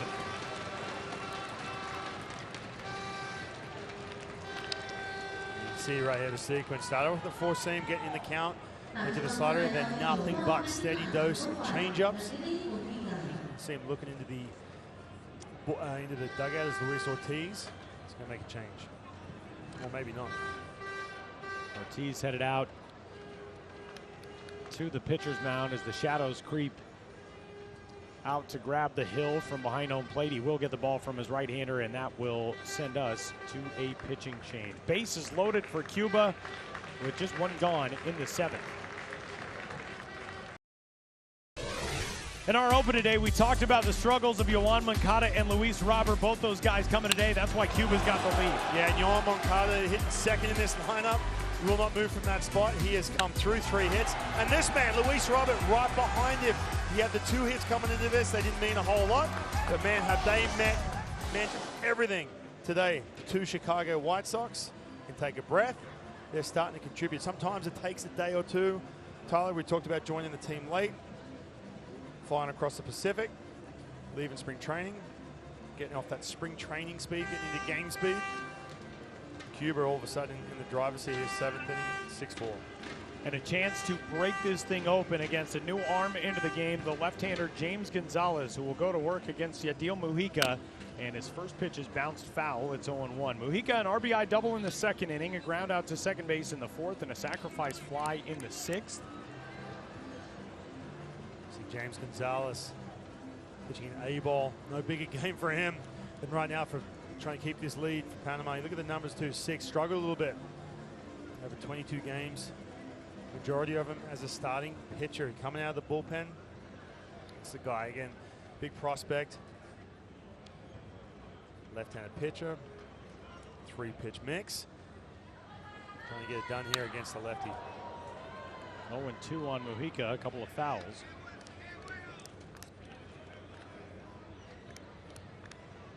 Yadiel Mujica played for Centrales in that Cuban Elite League we talked about yesterday. It's not the same league as the Cuban National Series. Cuban Elite League established in 2022, and there's some thought that it might have just been a 1-year circuit kind of butting up to the start of the National Series season to identify a Caribbean Series and World Baseball Classic team.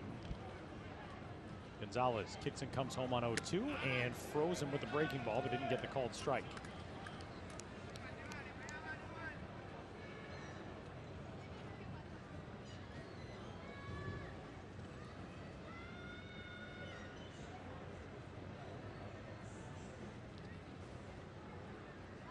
One-two again, fouled back. Big chance right here for Gonzalez. Young kid, A-ball kid, pitching for his country. First time in the World Baseball Classic. Has to come in with loaded bases. Face his tough Cuban national team. What a moment for him in his career. You'll never forget these moments. You'll never forget the first time I got a chance to pitch in the World Baseball Classic. Nerve-wracking. Especially when you're coming out of those A-ball games. Big pitch right here. Let's see if he can break out that big breaking ball. Get a swing and miss. Here's the 1-2. Mujica able to hold up. 2 balls and 2 strikes as Yadiel Mujica battles to try to stay alive.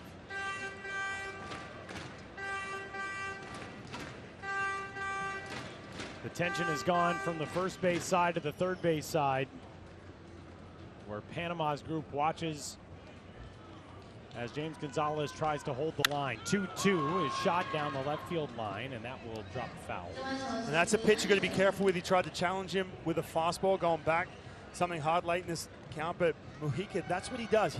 With 2 strikes, he'll just slap that ball into left field. See right here, 2-seam fastball, just trying to fight off that pitch, hit into left field. Bust this game wide open. 7th pitch of this at bat coming up. Gonzalez deals, and another foul ball. Good battle here from Yadiel Mujica. I think if he lands his breaking ball below the strike zone, might get a big swing and miss, get his team back in the dugout. Mujica's just going to fight off those fastballs if they're anywhere around the plate. So you have to back yourself, take a breath. Don't be scared to go to a 3-2 count and throw that breaking ball. Just one gone, bases loaded. 2-2. Gonzalez kicks and deals again. And another foul ball. Man, oh man. Mujica out of the 9-hole. Just a battler. And a guy who we did see at the top of the order.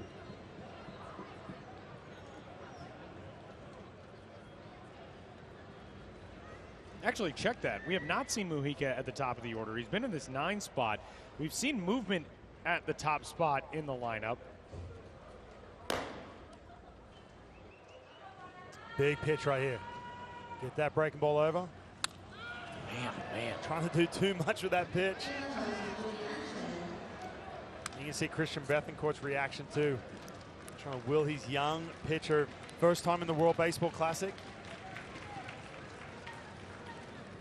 The age-old question, who does this benefit? We got the 10th pitch of this coming up. The more pitches you see, is that Mujica's benefit, or does Gonzalez get him more off balance? Yeah, it's definitely Mujica's benefit. You get to see the kitchen sink, you get to see everything. But it comes down to just landing that one pitch, and that's the breaking ball. If he can land this pitch below the strike zone, he's going to get a swing and miss. 2-2. Right side, it is past Santa Maria and on into right. In from third is Aruba Rueda. Guibert scores from second. A 2-run knock for Yadiel Mujica on the 10th pitch of the at-bat. And Cuba has a 4-run lead in the 7th.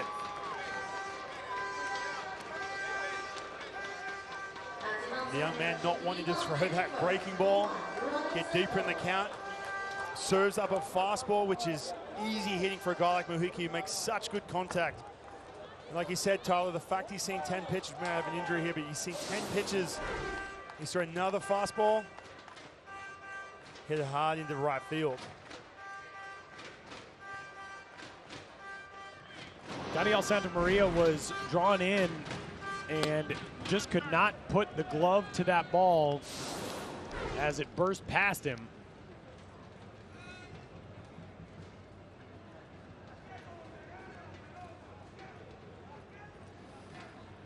Now Cuba busted this thing wide open.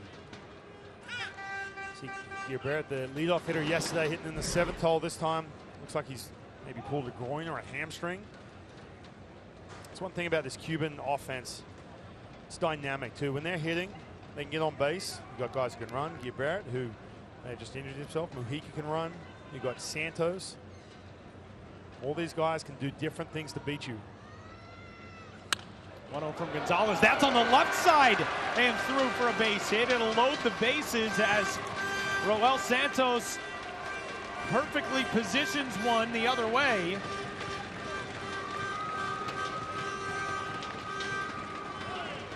Yadier Drake to third, Mujica to second, Santos on at first, and the bases are loaded again with 1 out.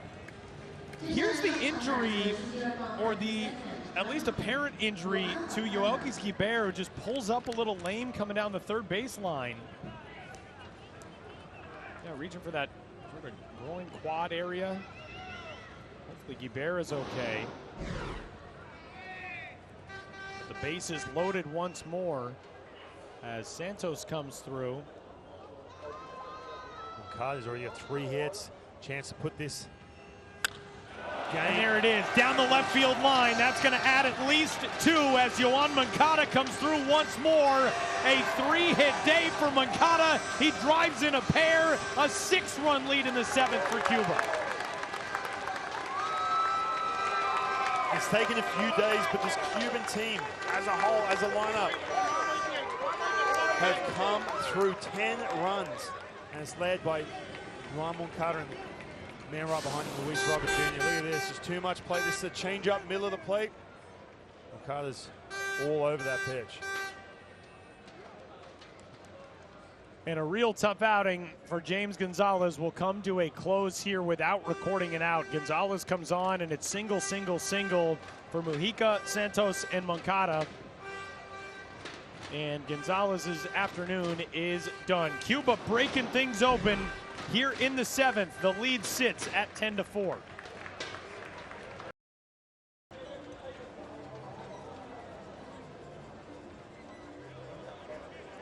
For an offense that scuffled in 2 losses to open the 2023 World Baseball Classic, it is safe to say that Cuba's bats have arrived. 17 hits today, matching a national team record for most hits in a single World Baseball Classic game, equaling an effort against Mexico back in 2009. 2006, 16-hit game against the Netherlands. That was the year in which Cuba raced all the way to the championship game in San Diego against Japan. And a new arm into the game for Panama here in the top half of the 7th, and it is the right-hander Wilfredo Pereira. Yeah, Wilfredo Pereira, this is his 2nd appearance. First time throwing an inning a couple days ago. See the numbers right here. Another A-ball kid coming out of this Panamanian bullpen. And again, young kid, low 90s fastball. Bit of a late bloomer. He's got that 4-seam, 2-seam slider changeup. Still only 1 out. And that's been one of these issues for this Panamanian team. First of all, the bullpen management, but also too, just who's available, who's able to pitch. The only guy who has not pitched yet is Javi Guerra. Besides that, everyone's pitched. Maybe been a couple guys at 10 a.m. this morning saying, hey, listen, I have to take it easy, or a little tight today, whatever it may be, because you can tell Luis Ortiz sticking around with some of these arms as we've got these late innings against Cuba. It's cost them. Slow roller left side. Tough play over there for Caballero, and he gets to it and gets Robert, but another run crosses, and a celebration over in front of the first base dugout for Roel Santos, who spins his helmet like a football after a touchdown. And it's a 7-run lead now for Cuba. 2nd out recorded. Moncada gets the 2nd, so he's in scoring position for Alfredo Despaigne. Yeah, Charles, another thing that is, it's something you have to pay attention to as well. The fact that Cuba now have scored 11 runs. When you're looking at, I like to celebrate, all of a sudden they get to do these celebrations. They're putting up an 11 spot right now. But they're 0-2. Now, if it gets to a situation where there's a tiebreaker at the end of this pool, you want to pile on the runs. We know the runs is going to be a factor here. How many you score may beat out that other team you have a tiebreaker with. So regardless of the score, you've got to keep just piling on runs, especially they had such a lack of run score in the first couple games. Alfredo Despaigne, an RBI double in the 1st inning that gave Cuba the game's first run. 0 for 3 since then. He did reach on a fielder's choice in the 3rd. But he has looked good his first 2 games in the lineup. And he swings and smokes another one at center. That's down in front of Ramos. Moncada will be held at 3rd. And man, Ramos threw a strike to the plate. But it's 1st and 3rd with 2 out. And for the 2nd straight inning, all 9 have batted for Cuba. And now a 10th to the plate as today's visiting team has batted around in the 7th.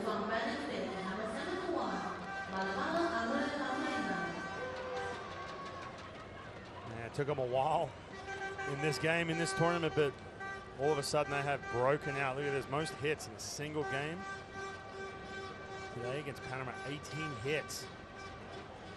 And another thing to keep in mind is that we have now entered sort of that cone of awareness of the early termination rule, because if Arizbel Aruba-Ruena can get into one and leave the yard, this would be a 10-run game. Now, Panama would still get to bat in the bottom of this inning, but If it gets to a 10-run margin and stays there through 7, this game is over early. And there is a drive. High and deep out to left. Ramos back to the warning track and hauls it in front of the fence. Aruba Ruena gave it a ride, but that will do it for Cuba in a 5-run 7th inning. Headed to the bottom of the 7th, Cuba out in front, 11-4.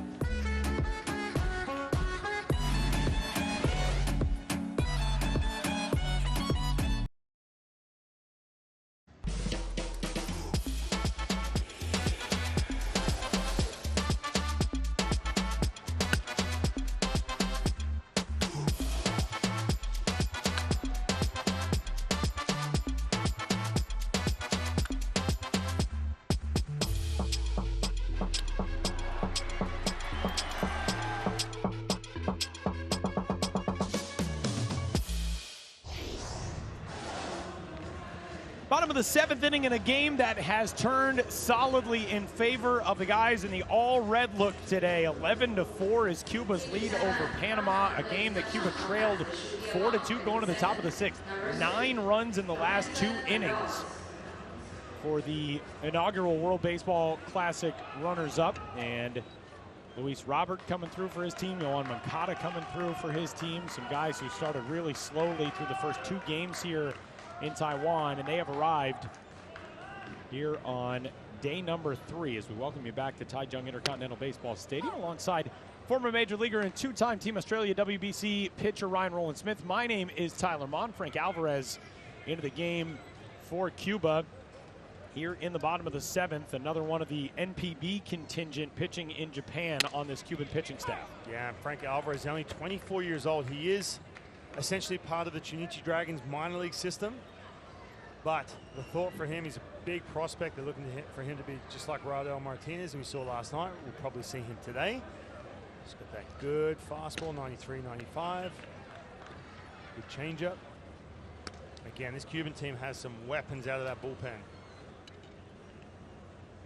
He is one of 6 Cuban players in that Chunichi Dragons system, and 3 of those other players also on this roster. You mentioned Martinez as a drive down the right field line. Way out of here, but way foul for Jonathan Arauz. Yariel Rodriguez, the day 1 starter. Ariel Martinez as well. Alvarez said he really does lean a lot on Raidel Martinez for advice. A guy who's a little bit further along in his development, I should say, with the Dragons. Alvarez only 24, but he's been on Cuba's roster for from year 12, the Olympic qualifiers, U23 World Cup, and he starts his day with a strikeout of Arauz. Well, that's one of his biggest weapons, is that command. He can throw that fastball on both sides of the plate. 94 on the black, down and in. Some changes out in the field for Cuba. Well, Santos moves over into right field, and Yorisbel Gracial now out in left. So Yoelqui Esquiber, who we saw come up hobbling while scoring that run last inning, his day is done. And even if you feel okay at this point, you got a 7-run lead, nothing to risk in leaving Esquiber in there, so he will come out of this ball game. Yeah, give him a chance to get that right. They got the day off tomorrow, which plays in their favor, especially for their pitching. Give guys a chance to take a day. The bullpen get a reset. Only one team in this Pool A without a day off. It's me and you. You like that? See what I did there? I like it. How long you been waiting to say that? Actually, it just came to me. Nice. No balls and 2 strikes. 2 strikes on Chris and Bethencourt. Bethencourt so far today 0 for 3. He's ended 3 different innings at the plate. A 5-4-3 double play ball off his bat in the first. Fly out to right field ended the second. Swinging strikeout into the 4th. And he bats here in the 7th. Where the base is empty and 1 out. Panama was looking real good going into the top of the 6th inning. And you're thinking, as Bethencourt lines this one out to second base. Thinking, man, this is a team that's looking to move to 2-1, and instead now in danger of falling to 1-2, which would match Cuba's record. Well, coming up tonight, 7 o'clock local time, 6 a.m. Eastern time, Italy and Chinese Taipei. For Italy, Ryan, a big win last night, extra innings outlasting Cuba. Chinese Taipei is going to have 15,000 plus in the house tonight, but they laid an egg in their first matchup at 12-5 loss to Panama on night 1. Yeah, they really did. And that Chinese Taipei team, we heard about them being young, and you heard their manager talk about how he's excited to watch some of these young pitchers, but they just really struggled to throw strikes that first night against this team, Panama. But on the flip side of it, Team Italy, we didn't quite know what to expect, what we were going to get out of Mike Piazza's squad. Neither did he, really. When you see the way this team's put together, obviously they spent some time over the offseason in Italy. But yeah, it's going to be fun tonight. I can't wait to see this crowd back at it tonight. Get that atmosphere going through the roof, watching their team try to get that first win. Alfredo Despaigne, maybe he's asking if he can warm up. Yeah.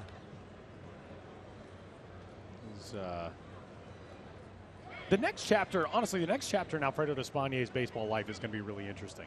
A guy who's nearing the end of his career as a player. And a called strike 3 there on Jose Ramos. To see where he goes next is going to be really fascinating to watch, and that will do it for Panama in the 7th. We're headed to the 8th. Cuba's in control, an 11-4 lead.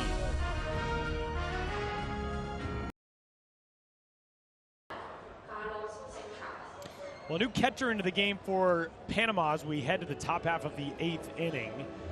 Christian Bethencourt, who has done all the work behind the plate to this point for his team, will take a seat, and Carlos Sanchez in behind the dish. It's a warm afternoon here, and getting your veteran off of his feet for the remainder of this day, especially ahead of Panama having the early game again tomorrow for their World Baseball Classic finale against Italy. That's an important move, and the leadoff man for Cuba here in the top of the 8th inning is Sanchez's counterpart, Tyrell Martinez. Swing and a miss. 4 balls and 2 strikes on him. Martinez with the Nippon Am Fighters in Nippon Professional Baseball in Japan now. He spent last season with the Chunichi Dragons. He's also got to help those young Chunichi arms to have Cuban catcher in that system and on that roster as well, and some good numbers for him. 276 hitter with a 787 OPS. Yeah, not getting the start the first 2 games either. Electing to go with Quintana behind the plate. Martinez has been in the thick of it. Some of the action. 1-2 up and away. 2-2. A lot of Nippon Professional Baseball talent on this team for Cuba. The pitcher is obviously fantastically talented. Joris Belgracial, who's out there in the outfield right now, has won 3 rings, and that's 1 fewer than the legend Alfredo Despaigne has got in Nippon Professional Baseball as a Japan Series champ. Swing and a miss there on 2-2. Foul tip into the glove, and Martinez is gone for out number 1 in the 8th. Just the backup slider right here for Pereira. I was thinking too, just with talking about the bullpen for Panama, I think when you think of the way it's broken down, that off day, every team gets an off day. Italy had their first game essentially, so they don't get an off day. I mean, you kick off last night and then it's just 4 games straight.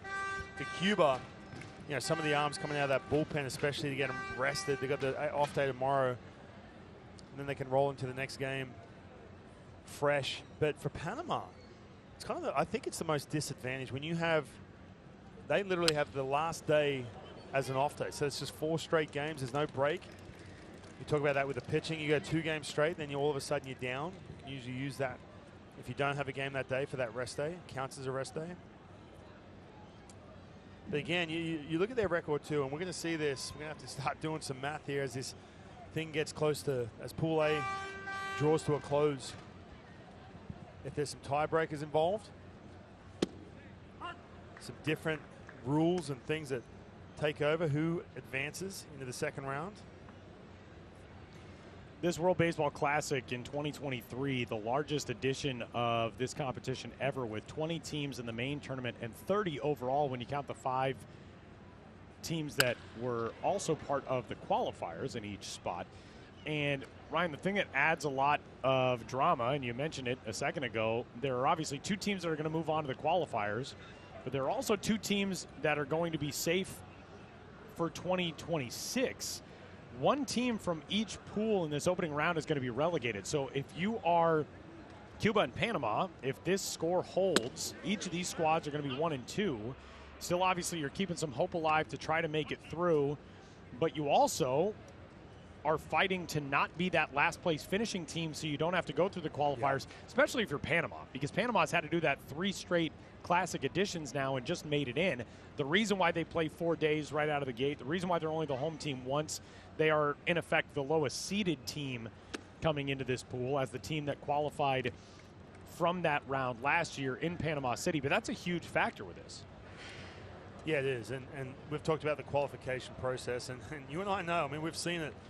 When you go to those qualifications, first of all, your roster is going to be slimmer because you're not going to get the same major league talent because usually they're occupied or not allowed to be released to go try and help you qualify. That's number 1. Number 2, anything can happen in those games. And we saw that, you know, especially in Germany too. Some of the teams that were pretty stacked. We looked at Spain, had some big names on that Spanish team, weren't able to qualify. 2 balls and 2 strikes on Yorsbel Gracial, who came on in left field last half inning, and the pitch on the way to him is skied down the right field line, and that one will get down. 6 years ago, March 14th of 2017, a second-round game in Tokyo, Yorsbel Gracial belted a 2-run homer off of Tomoyuki Sugano of Samurai Japan to give his team a 2-1 lead. That game turned into a wild one as Japan defeated Cuba 8-5 the final, but a guy who's no stranger to big World Baseball Classic moments. Gracial batting now as his team looks to add to a 7-run lead in the top of the 8th here in Taichung.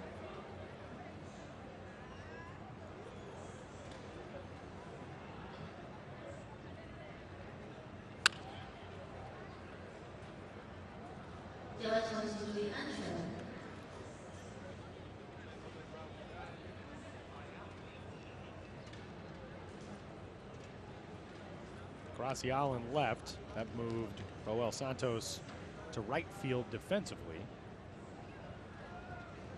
As Yoki Skibert, who finished his day 1 for 3 with a walk and 2 runs scored, gets the rest of the day off. This ball driven well out to right field, tailing, and it's off the top of the wall. Luis Castillo was playing that as though it was going to head more to the alleyway, and it got pushed back over his head, and it turns into a triple with 1 out for Gracial. That is that wind at play 100%. Yeah, for sure. But for Gracial, we got a chance to see that highlight from Japan in 2017. He has got some serious power. He gets jammed on this pitch, gets the barrel, keeps his hands inside, and gets the barrel to the ball, and able to carry that thing all the way out to right field.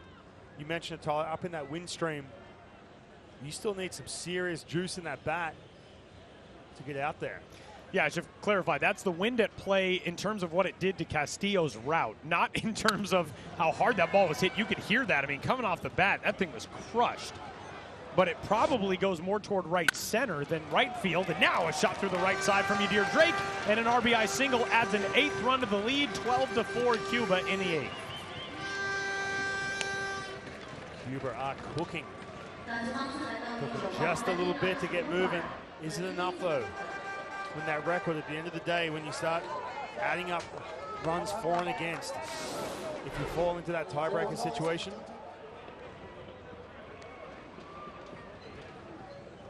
yeah, Drake having a big day down the bottom of that lineup.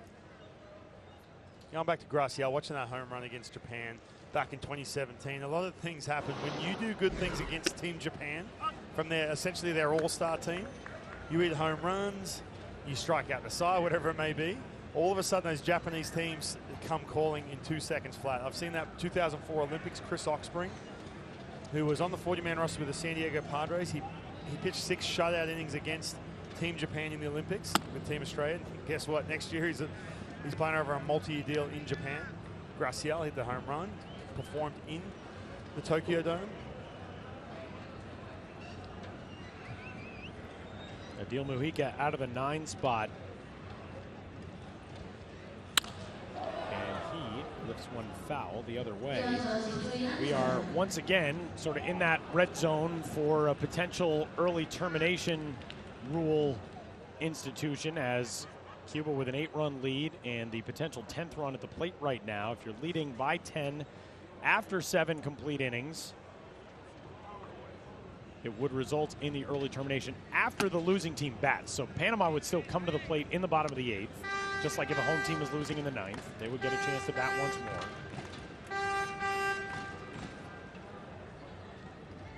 Man, where that dugout is right now from where they were through the first 5 innings of this game, it is night and day. Yeah. Ground ball over to first, and it eats up Santa Maria, and it's on down the line.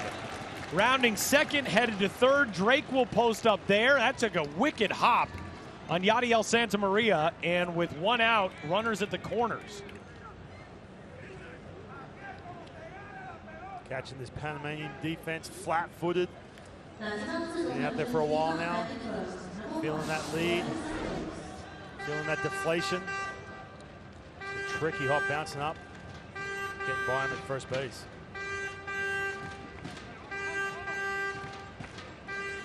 And nearly hit Santa Maria in the face. He has had a tough day over there at first. That is now 21 hits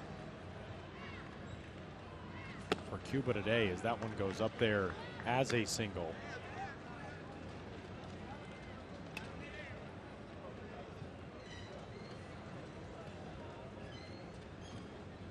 No balls and a strike now on Roel Santos back at the top of the order.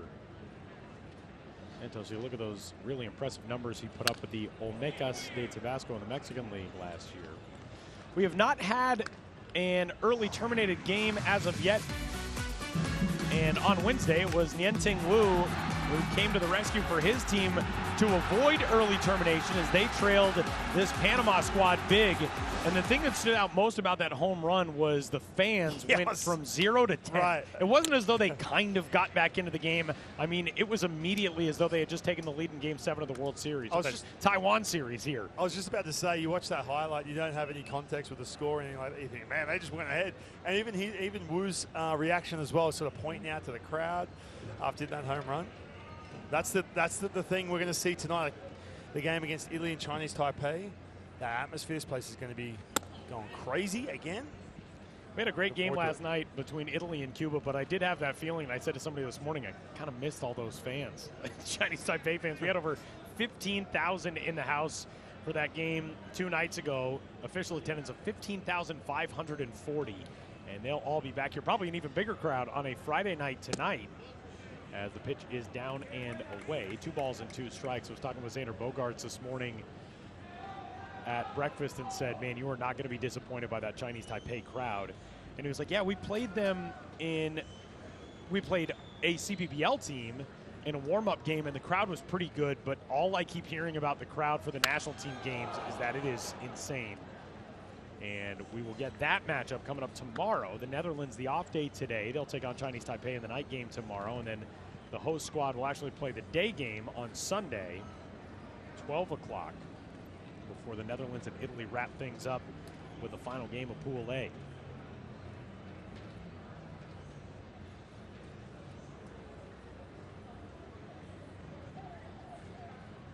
Two, and Santos able to hold up, I believe he is. The count is full now.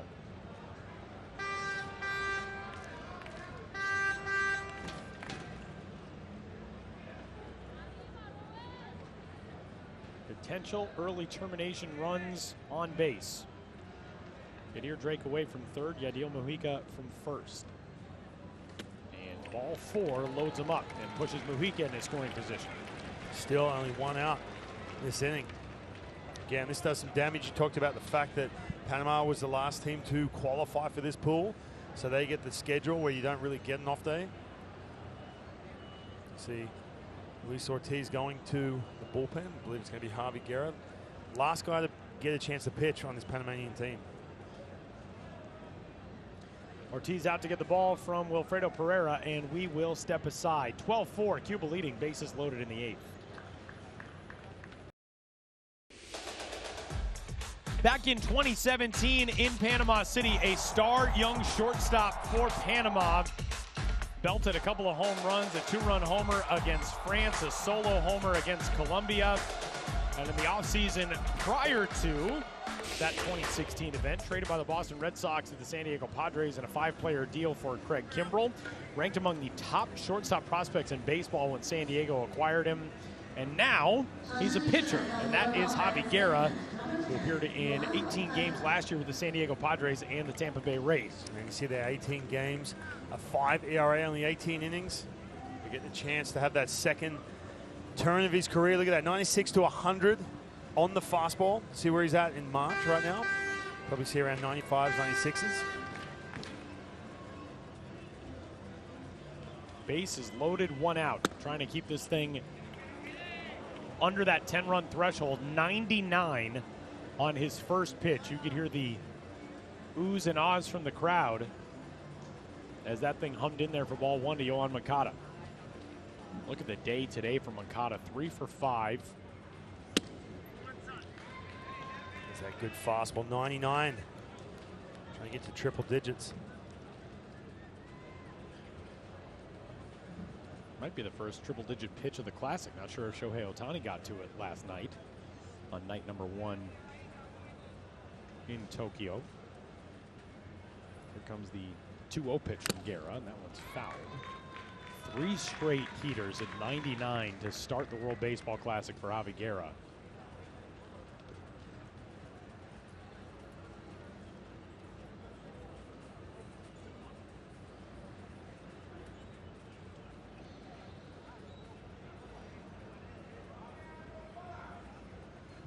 Moncada 3 for 5, a couple of run-scoring singles, a double as well. 2-1. Fastball again. 99 again. You see him starting to catch up to that fastball. Look, the sequence, 4 straight, 99, all around the same spot.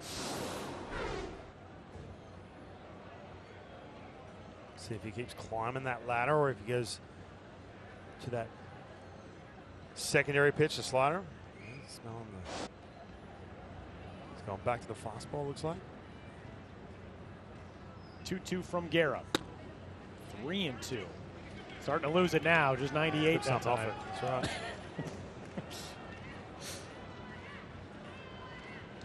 And this is a situation when if you are going to go steady fastballs, you have to keep climbing the ladder, keep elevating.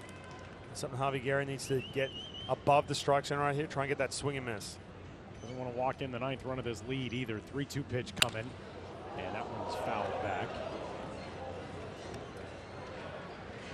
I would not want to be on the other end of that foul ball trying to get a souvenir on a foul off a 99-mile-an-hour fastball sprayed into the third base seats.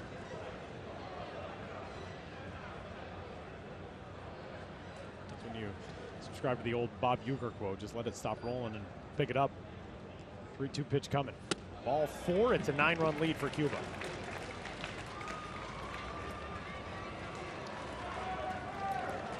Seamus staying with that fastball against Moncada. Moncada knew that all over it. Dylan walks in. That 13th run. We're looking at early termination right here, but remember, Javi Guerra is the closer of this Panamanian team. There is essentially no tomorrow, plus he's fresh, he hasn't pitched yet. He can back it up and go again. He stays under 30 pitches. Again, even if Cuba takes the lead by 10 or more, Panama will get to bat in the bottom of this inning.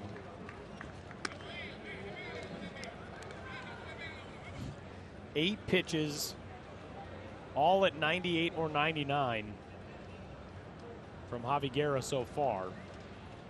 Luis Robert, 2 for 5, RBI single in the 6th. Late on that one, 99 again, it's 0-2. Low and fastball, 99 miles per hour. He's yet to throw a breaking ball.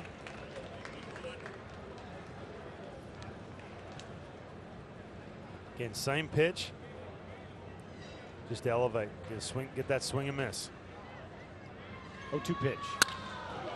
Out to short, could be two. To second for one, the throw to first will retire Robert, and we are headed for the bottom of the 8th. No early termination in play, but Cuba very much in control on a Friday afternoon in Taiwan.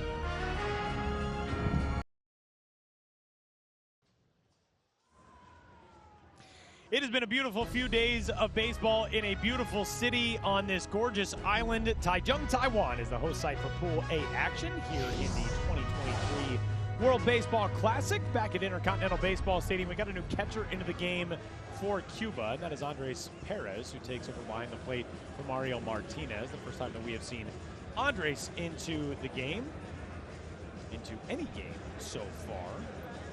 And it looks as though we will see some changes in this lineup as well for Panama. Gerald Chin is in the on-deck circle as a pinch hitter. And there's a look at the new backstop into the game, Andres Perez for Cuba. I'm going to ask Armando Johnson, who is that young player that we should be excited to see? This is a name he brought up. Yes, he's a backup catcher, but he's young, early 20s.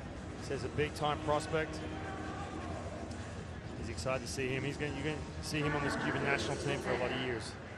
Pinch hitter into the game, Rodrigo Orozco. He played some independent ball last year in the Frontier League.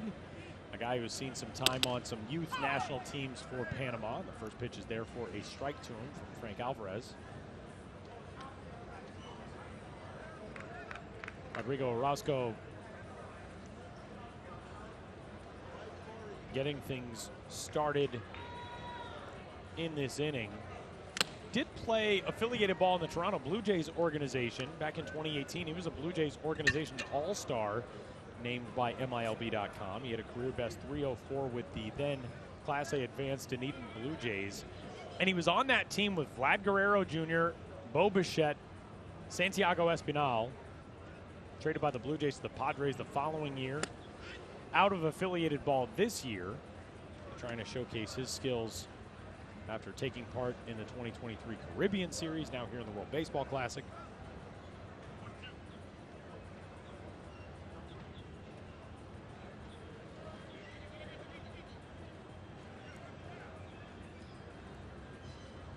One-two is down to him, 2-2.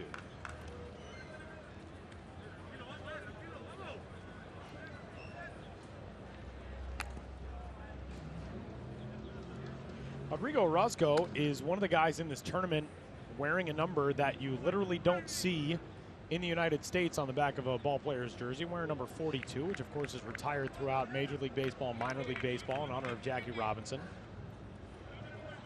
Orozco rocking that number here in the Classic. But pitch down. The number of a Panamanian legend, Mariano Rivera, got to keep that number. Was retired after he chose that number.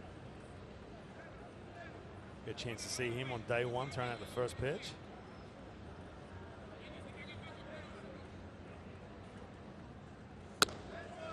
And a good and patient at bat there from Orozco. The at bat into a plate appearance with a walk.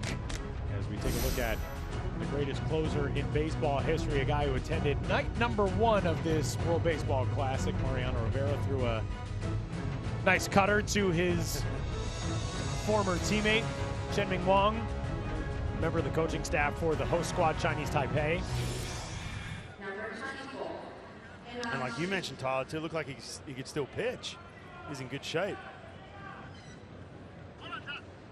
Gerald Chin now the batter. He's in the type of shape that makes you think like you're mid-40s now. At some point, are you not going to be perfect as a human being? Yeah, exactly. Come on, give the rest of us a chance in life. Here's that cut fastball. There he is. Mariano running out of the bullpen. They play Inner Sandman. Here we go. Look at that little cut action.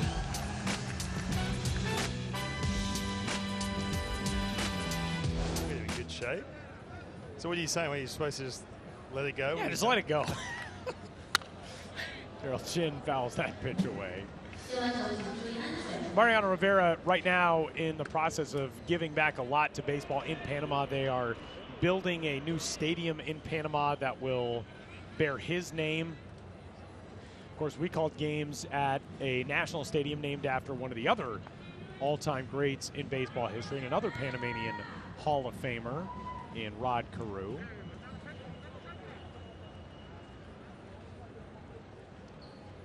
Gerald Chin batting in place of Ruben Tejada here out of the 6th spot. And a called strike 3 for out number 1. And here is a look at that stadium in Mariano Rivera's home country as they get construction underway. Probably a cutter there too. Yeah. That is going to be amazing. Look at that. A place that will play host to a lot of baseball and a lot of baseball events for many, many years to come. I mean, that could be a future World Baseball Classic host site, Caribbean Series. Ground ball back up the middle off the mound, and it turns into an opportunity to 6-3 double play him in. That's a nice job by Luis Mateo to field that and do that little tap dance to get the out at second. Now the throw pulls Yadier Drake off the bag, but that's okay. Second out is now Drake a little bit hobbled, or maybe just I think he's messing around. hamming it up to mess with Luis Mateo. So 2 gone.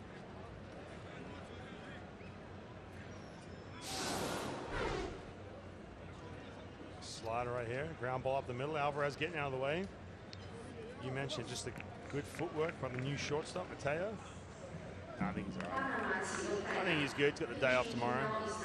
Here is Joshua Wright, who will come on in place of Jose Caballero.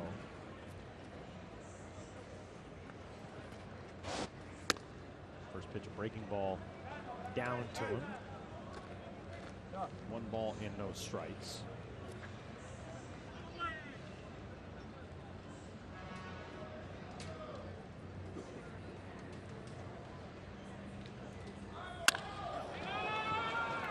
Ball skied to center. Luis Robert is there, and the inning comes to a close. We're ticketed for the top of the 9th in Taichung, and our score, all Cuba at this point, a 9-run lead over Panama.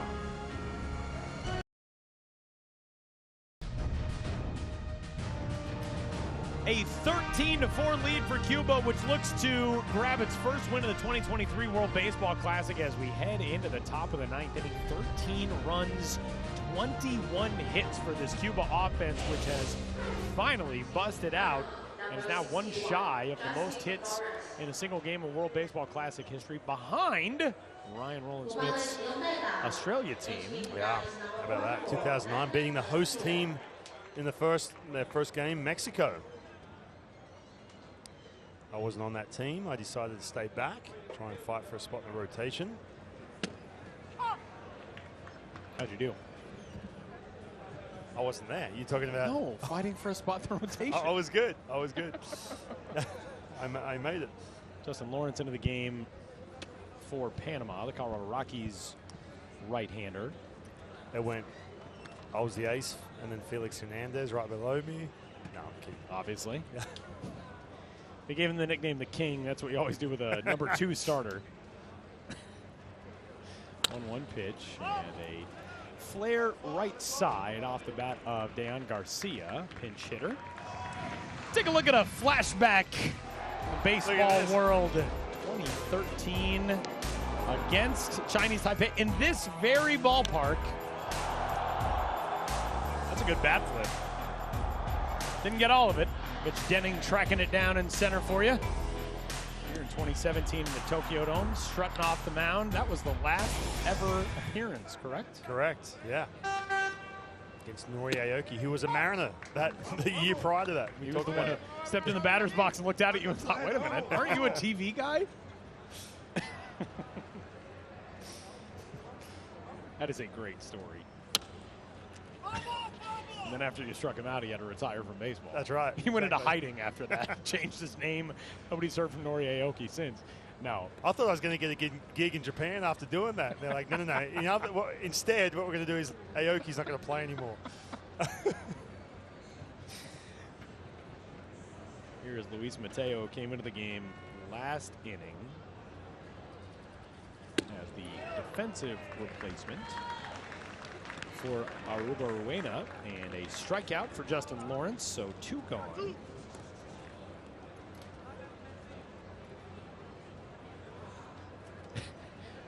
one thing that I have been unable to keep a straight face with, and I need to start putting up my scorebook so I don't look at you. But when we do our rejoinders and I read alongside former Major Leaguer and two-time World Baseball Classic participant Ryan Rowland-Smith, you gesture to yourself in this way of like, yes, you're welcome. The last like 3, I've started to crack up. I've somehow held it together, but I need to start turning and facing the wall. Well, you give me such a great introduction. That's why. That's why I do it. It really is like I'm reading your whole biography. Like, one-time straight A student Ryan Rowland-Smith, yeah. And I'm Tyler Maughan. Out of the 7th spot, check that, the 6th spot in the order, it is Andres Perez, the Matanzas Cuba product. There you get a look into that bullpen where Yuris Reyes will go to work trying to get the final 3 outs of this game in the bottom of the 9th.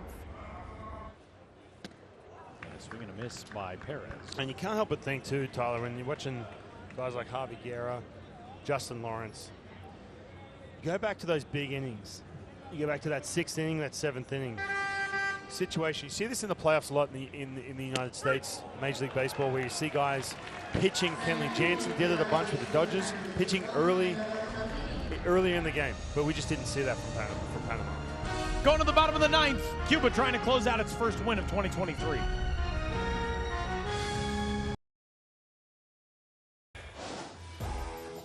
Last night, here at Taichung Intercontinental Baseball Stadium, Italy grabbed its first win of the 2023 World Baseball Classic, breaking out in extra innings. Italy blew a 2-run lead. Blown leads in the last 4 games in the World Baseball Classic for Italy, but for the first time, flipped the script, didn't let that turn into a loss. Instead, a 4th spot in the top of the 10th. And Italy knocked off Cuba in a 6-3 final. Tonight, that squad will take on the host team in Chinese Taipei, 7 o'clock local time, 6 a.m. Eastern time Friday morning. And that's going to be a fun one. Yeah, last night was crazy. I mean, against Cuba in that 10th inning, we were questioning, hey, do you go for the 1 run? Do you go for 2 with the runner out second, starting the second in extra innings? They blew it out, but it's going to be a fun one tonight here in Chinese Taipei, Italy. You've got Ryan Castellani throwing for Team Italy. New arm into the game for Cuba as we go to the bottom of the 9th. It's the right-hander Yuris Reyes. This with the Cafetaleros in the Cuban Elite League. It's fouled back.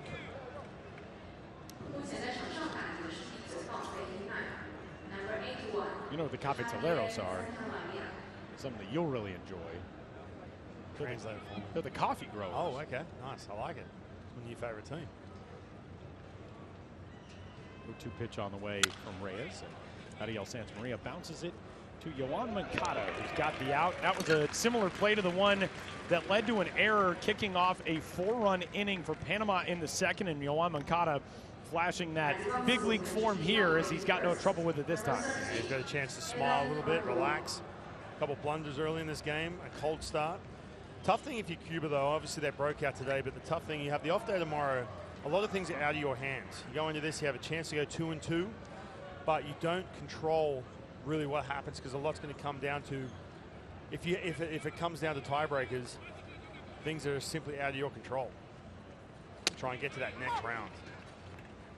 First pitch, a called strike to Alan Cordoba. Cordoba out of the top spot, an RBI single in the 2nd inning. He's 1 for 4.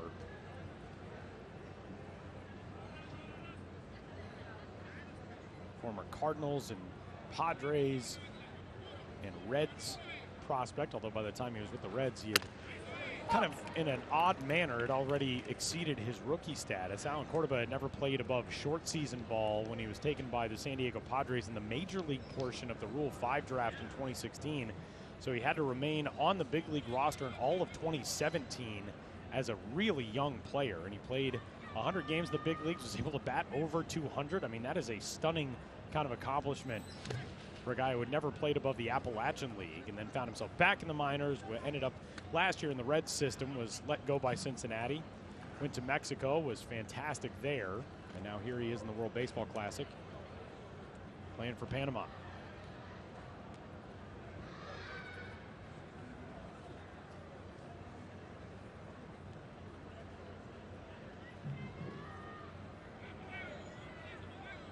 Reyes kicks and deals the 1-2. Cordoba on one hop to Moncada. 2 gone.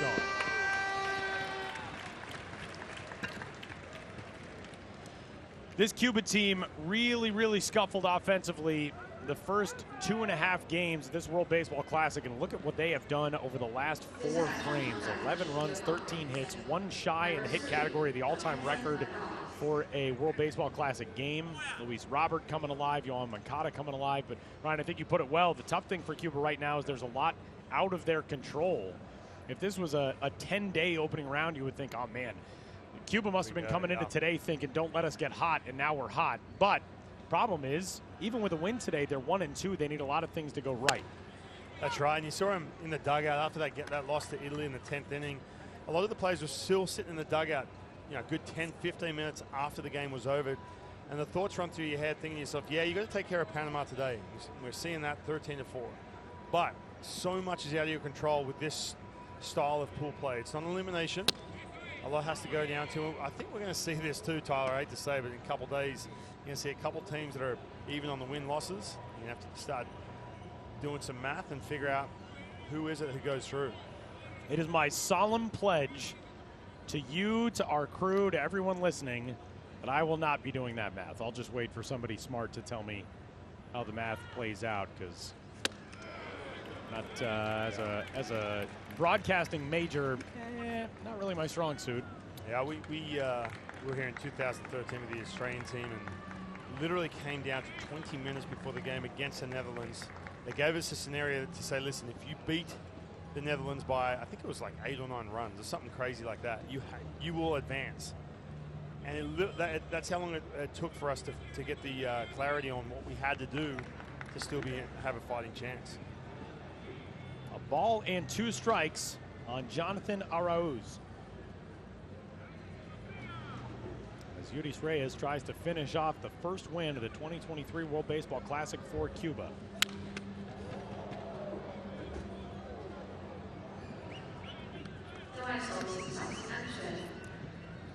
We are 2 hours and 13 minutes away from first pitch between Italy and Chinese Taipei. It'll be our 6th game from here in Taiwan.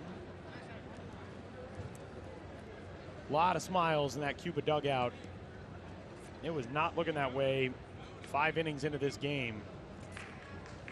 Man, that has got to feel terrific to be able to relax a little bit now. It's taken 4 hours. I guarantee this Cuban team, they'll take 6 hours. It doesn't matter. Make sure they get this win, put a bunch of runs on the board, get that confidence back.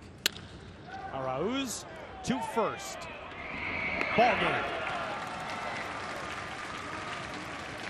Cuba is into the win column with a breakout offensive performance to give this team its first victory of the 2023 Classic. As we get a look at the updated standings, 2 unbeaten teams remain. The Netherlands off today, Italy into action tonight against the lone remaining winless team, Chinese Taipei. The top 2 teams on to the quarterfinals, and a big victory today for Cuba to keep hope alive. Yeah, finally those big bats. That man right there, Luis Robert Jr. and Yohan Moncada breaking out finally, but is it enough? You're going to see a 2-2 situation. That's the best they can do, Team Cuba. A lot's going to be out of their control, but good to see some smiles on that Cuban national team finally breaking out. Cuba 13, Panama 4, the final tonight at 7 o'clock local time, 2 hours and 11 minutes away, 6 a.m. Eastern back in the United States. Don't miss our continuing coverage of Pool A from Intercontinental Baseball Stadium here in Taichung.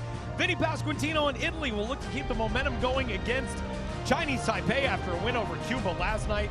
Italy and Vinny Pasquantino, Yu Chang in Chinese Taipei tonight at 7. For Ryan Rowland-Smith and our entire crew, I'm Tyler Maughan saying goodbye for now, and thanks for watching this presentation of the 2023 World Baseball Classic.